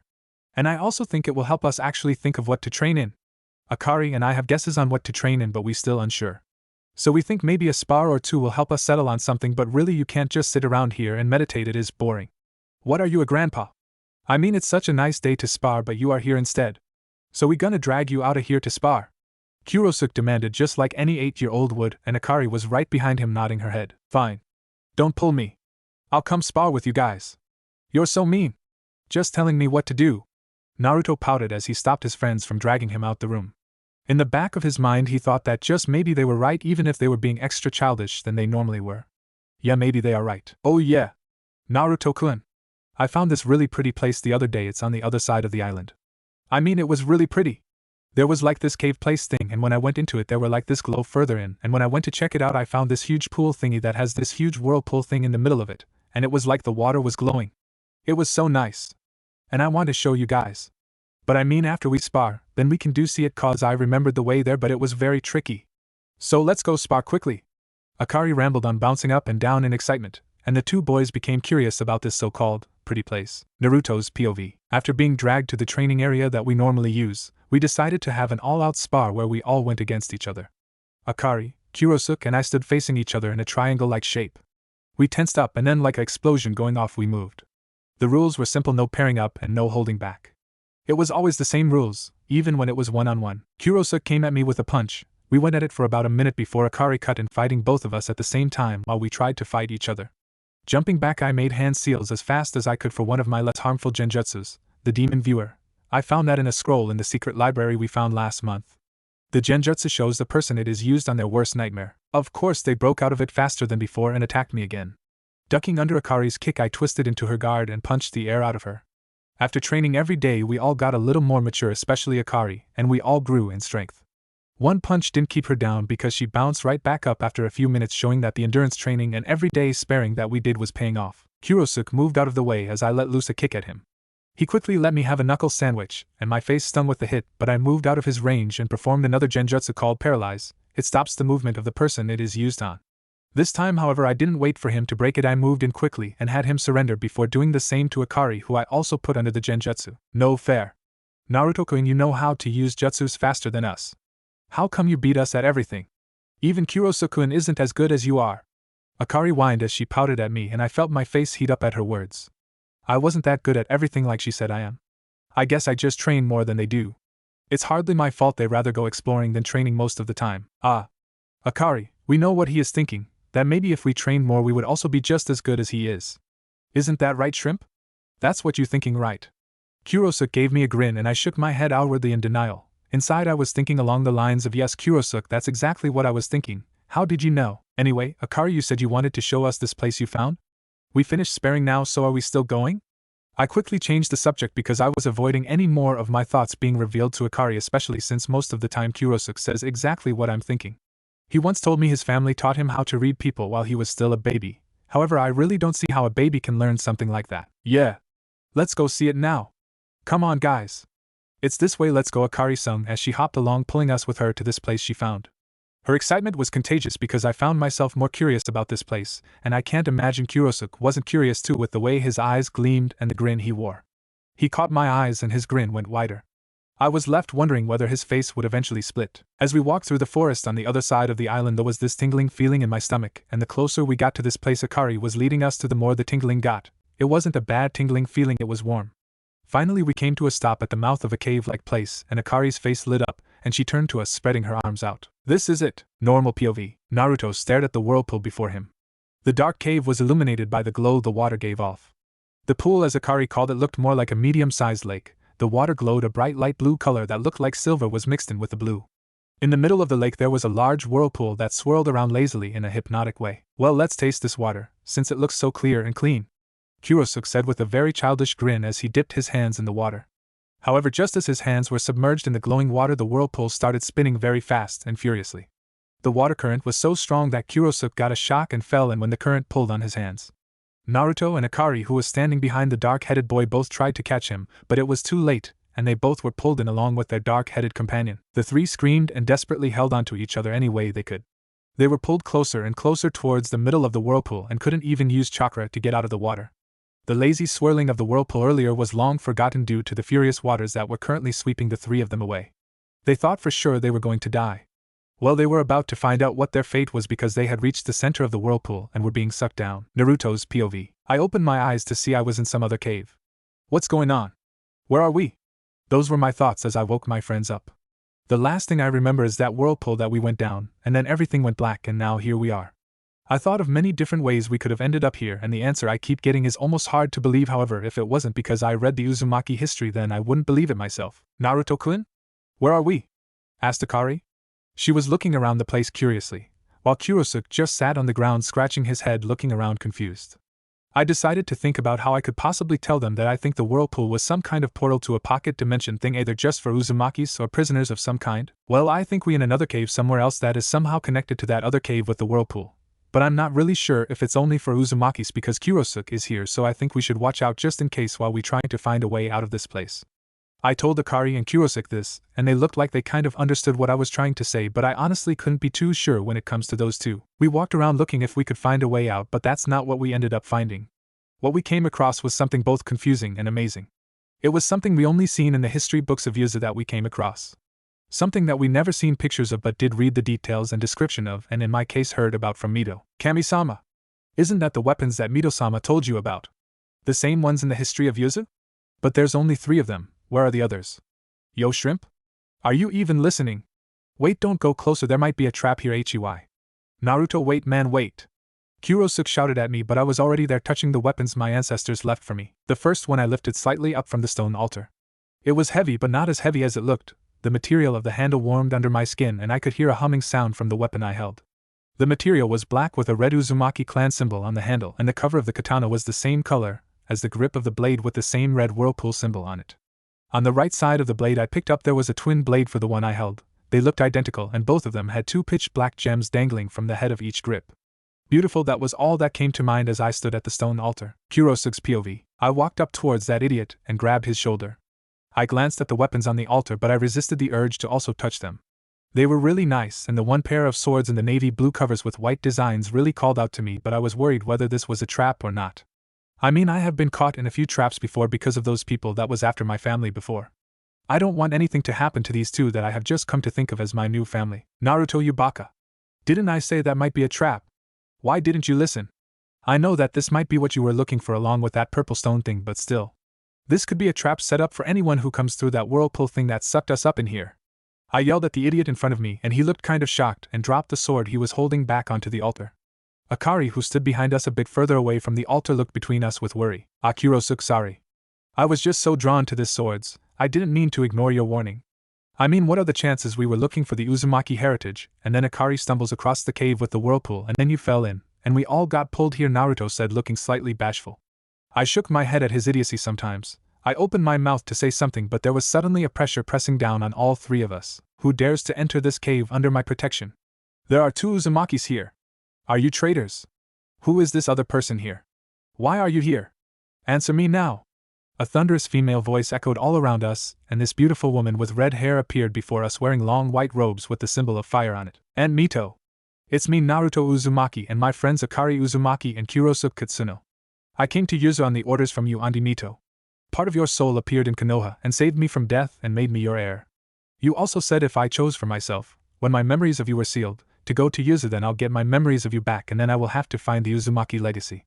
Naruto told the woman in front of us. I looked at him in awe. Naruto had forced himself to stand up even under the pressure that was pressing down on us. You are a brave one, young man. If it is as you say it is, I wish to see some proof of what you say. You should have the proof I need in order for me to allow you to leave with 3 of 8 weapon sets from our ancestors. Come to me, young man, and let me see your memories of this other me you speak of. Mito-sama ordered.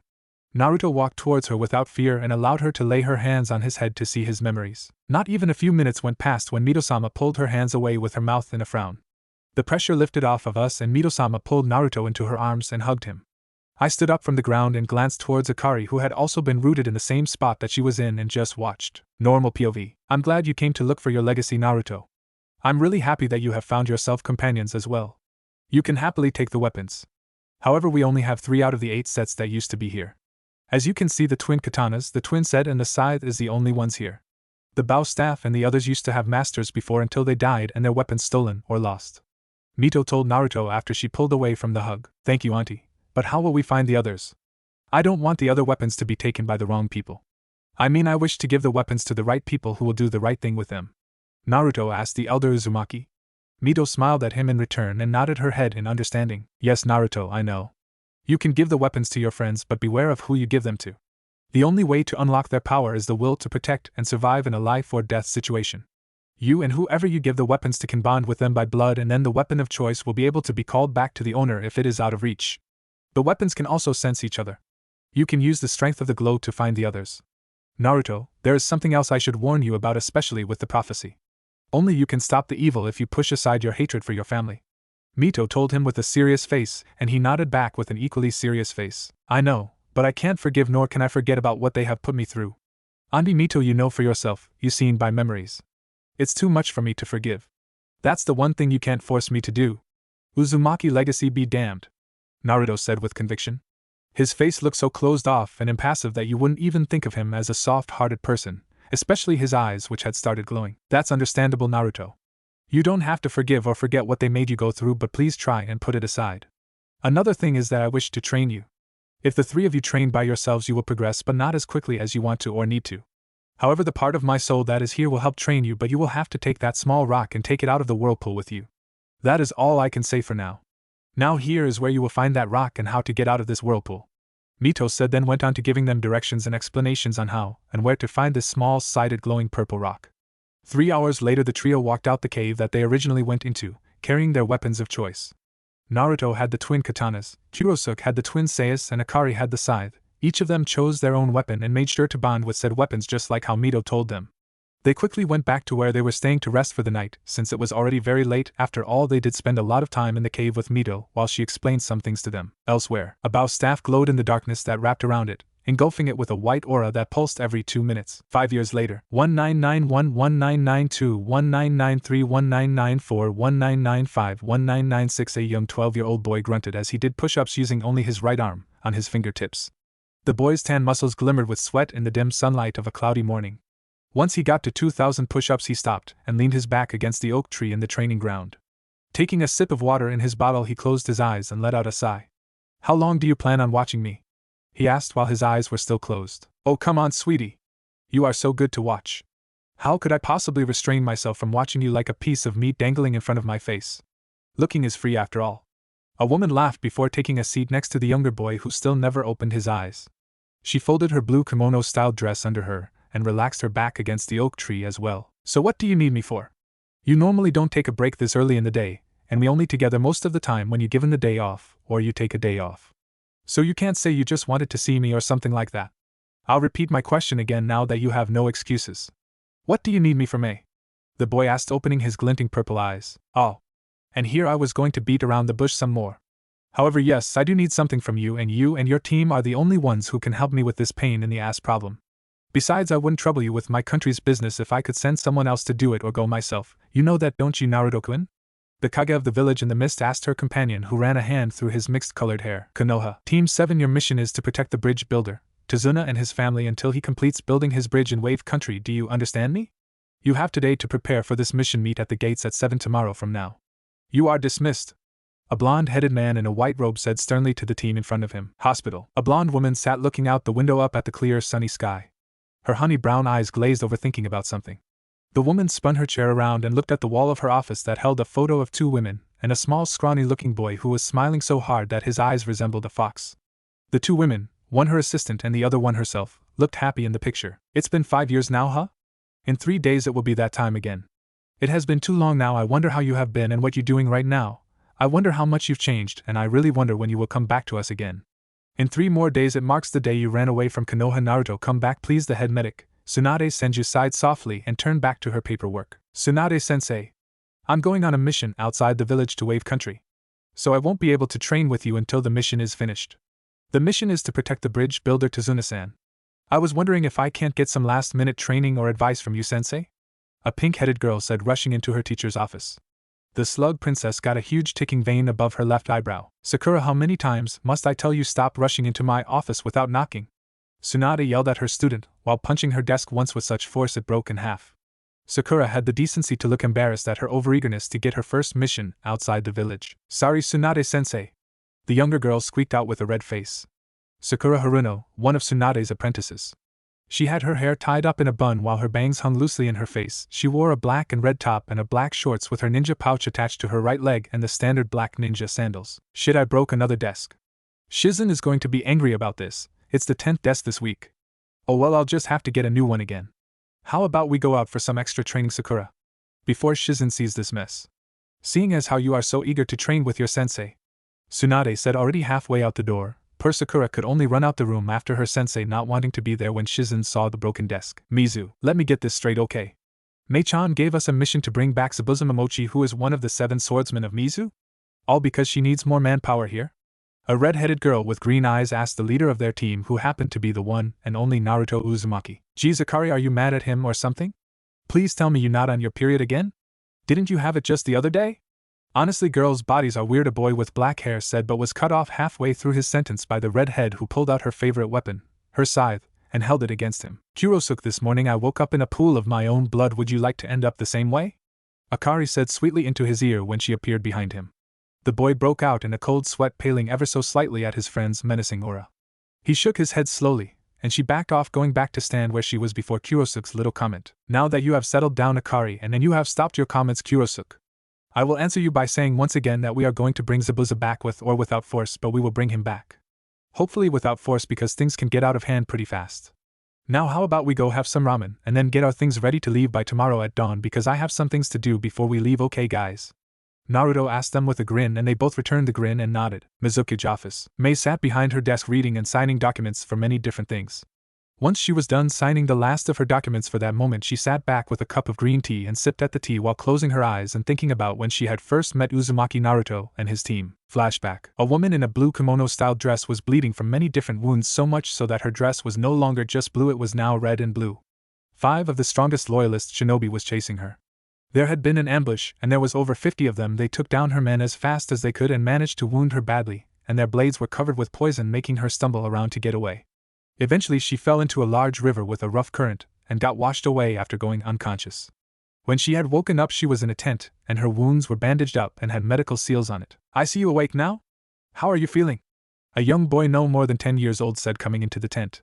May looked at him properly. He had blonde hair with different color streaks and almost glowing purple eyes that she saw could see into her soul. She immediately recognized the boy. Why, you're the Hokage's son, aren't you? Why are you here? Who saved me? May queried. The boy's eyes lost all warmth, and his lips pressed together. He studied her face for a few moments before leaving the tent, and another person came back instead. This time it was a 10-year-old girl that she didn't recognize as anyone she knew but did recognize her as an Uzumaki. Listen lady, my friend saved you, so you must say thanks, not ask who his father is or anything family-wise, okay? Now I would like to know if you're feeling any better than you did the other day when he first brought you here? Here, drink some water. It's not poison, just so you know, because if we wanted to kill you or something, Naruto-kun could have just left you like that by the river. The redhead said, giving May a bottle of water while watching her with narrowed green eyes. You're right, I'm sorry for asking something like that after you guys saved me. My name's Meitorimi. I'm the leader of the rebels. The people who were trying to kill me are the loyalists. However, I'm feeling a lot better than I did before. Thank you for helping me when I was in trouble. May told the red-headed girl, taking the water and drinking some. The water felt so nice going down her parched throat. So that's what happened. Alright, but you should thank Naruto-kun. Neither Kurosuke nor I helped save you. He did all the work because both of us were scouting and gathering firewood while he went fishing for our dinner. So Naruto-kun came back and set up a tent for you, cleaned you up and healed you, then put those bandages with medical seals on you. So by the time we came back he was already done, so now we were just waiting for you to wake up. Oh, and my name is Akari Uzumaki. The green-eyed girl said. What? He did that all by himself. But how? You guys are still so small. He doesn't even know me either. May said, surprised at this discovery. Akari looked at her funny, then shook her head and walked out the tent, leaving May alone to think on her own. Later on she learned a lot more about Naruto and the rest of his team. Flashback and Naruto's POV. 2 years ago I met and joined May in her dream of freeing the bloodlines of Mizu. And a year ago I met Sarah, who was a descendant of Queen Sarah. Somehow Sarah is the reincarnation of the queen and actually remembers her past life. However, that was one of my few adventures with Akari and Kurosuke. We learned a lot from Aunt Mito and used what we learned during the war in Mizu. Now I own a house and a private training ground here, as well as a vote on the Council of Mizu. It's been so long since the last time I saw my so-called family back in Konoha, but the hate I hold for them still boils inside me. Looking around my room I took note of everything from the peach walls to the polished wooden floors. My bed was in the middle of the room against the wall facing the soundproof door I had just walked through. My desk was under the window towards the right side of the room, and a bookshelf sat on the left of the desk, while my walk-in closet was on the left side of the room. I walked over to the desk and looked at the few picture frames that stood on top of the desk. The first picture to the left showed Kurosuke on the left, Akari in the middle, myself on the right, and Aunt Mito behind us. A shadow clone of mine took the picture while we all posed for it like a real team photo. That was taken a week before we left Yuzu on our journey, and that had been 3.5 years ago. The next picture showed Princess Koyuki and me, while Akari and Kurosuke was in the background while Koyuki was kissing my cheek. That happened 2 years ago, just before we came to Mizu. The following photos showed Princess Cheyenne with my team, and me all standing together smiling. That was just after things settled down with Mizu last year. The last picture was taken just after we won the war, with May hugging me and my teammates laughing in the background at my slightly flustered face. There were also other pictures on the walls of the time in Yuzu, and even pictures with other people we've met, including Sarah. Naruto-kun? Can I come in? I heard Akari ask from outside my room, and I walked to the door, opening it for her to come inside. She walked to my bed and sat down with a frown. Something was bothering her, I could feel it. Akari studied my face for a few minutes. Naruto-kun, we'll be leaving soon again, won't we? She asked. Maybe May knows it too. We have been here for 2 years already, and we have found the bow staff and the single short katana, so we currently have 5 out of 8 weapons, and that's only a part of the Uzumaki legacy. On top of it, Aki, something weird is going on. I can feel it. I don't know when or where this strange feeling is going to lead me, but I know it's calling me out.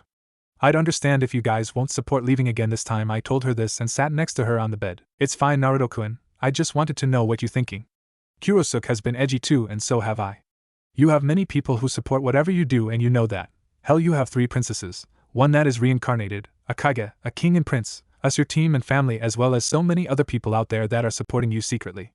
So don't ever say something like that again. We will go wherever you go. Akari exclaimed with such conviction I couldn't help embracing her tightly. She has matured so much since she was that little girl who called me Naruto Oniai-chan. I let out a chuckle. Konoha, a woman with long red hair, sat sipping on some orange juice while watching her 4th child, who was 4 years old, play with her best friend's youngest child. The two little girls were playing tag with each other while her best friend sat opposite her also sipping on some orange juice. I must say, Kushina, you have done a much better job raising your youngest daughter than you have done raising your triplets. I don't really wish to bring this up much with you because I still get extremely angry at you, but in 3 days it will mark another year since Naruto-kun ran away from you and Minato. Just the other day Natsumi-chan asked me to tell her about her Oniai-chan and then asked if he is still going to come home. A dark-headed woman said to her friend while she watched her own daughter play. Mikoto, it's still hard for me and the rest of this family since we have realized our faults when it came to my son.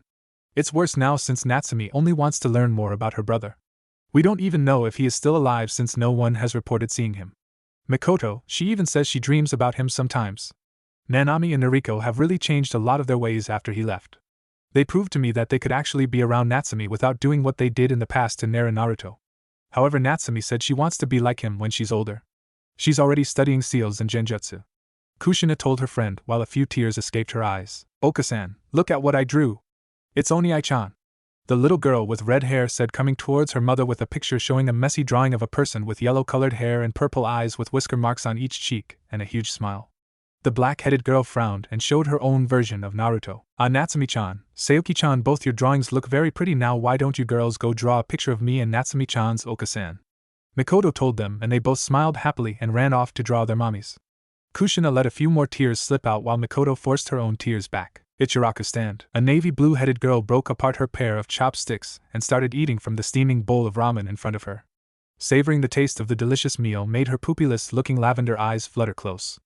However, her mood was immediately wrecked when she picked up two familiar chakra signatures and heard the stand's flaps open, showing the arrival of a new customer. Please inform me of the reason why you are in my presence if you knew I was here? If you do not have a good enough reason, then I politely ask you to leave right now at this moment in time. If not, I might just lose my cool and tell you once again what exactly I think of you. After all, no matter how much you change your ways, you can't change the sins you have already committed. The girl said, not once looking back to the two other girls who walked in. The two girls didn't say a word and just walked back out. Wow, Hinata-chan.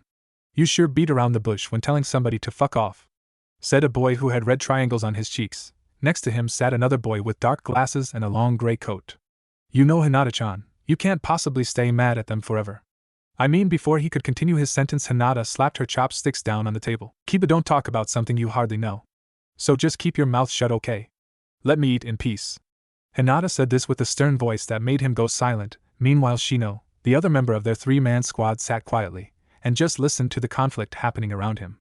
Hinata looked down at her ramen and felt a memory resurface. Flashback. 4 years ago, a young Hinata sat in the park on a swing while her cousin pushed her back and forth. Two young girls approached the cousins. These two girls happened to be the Namikaze girls, Noriko and Naomi. They stopped in front of Hinata and Niji, and the Hyugas looked back at the two girls. Hinata-chan, right? The two of us, Nanami and me, want to ask about how much you know about our brother Naruto?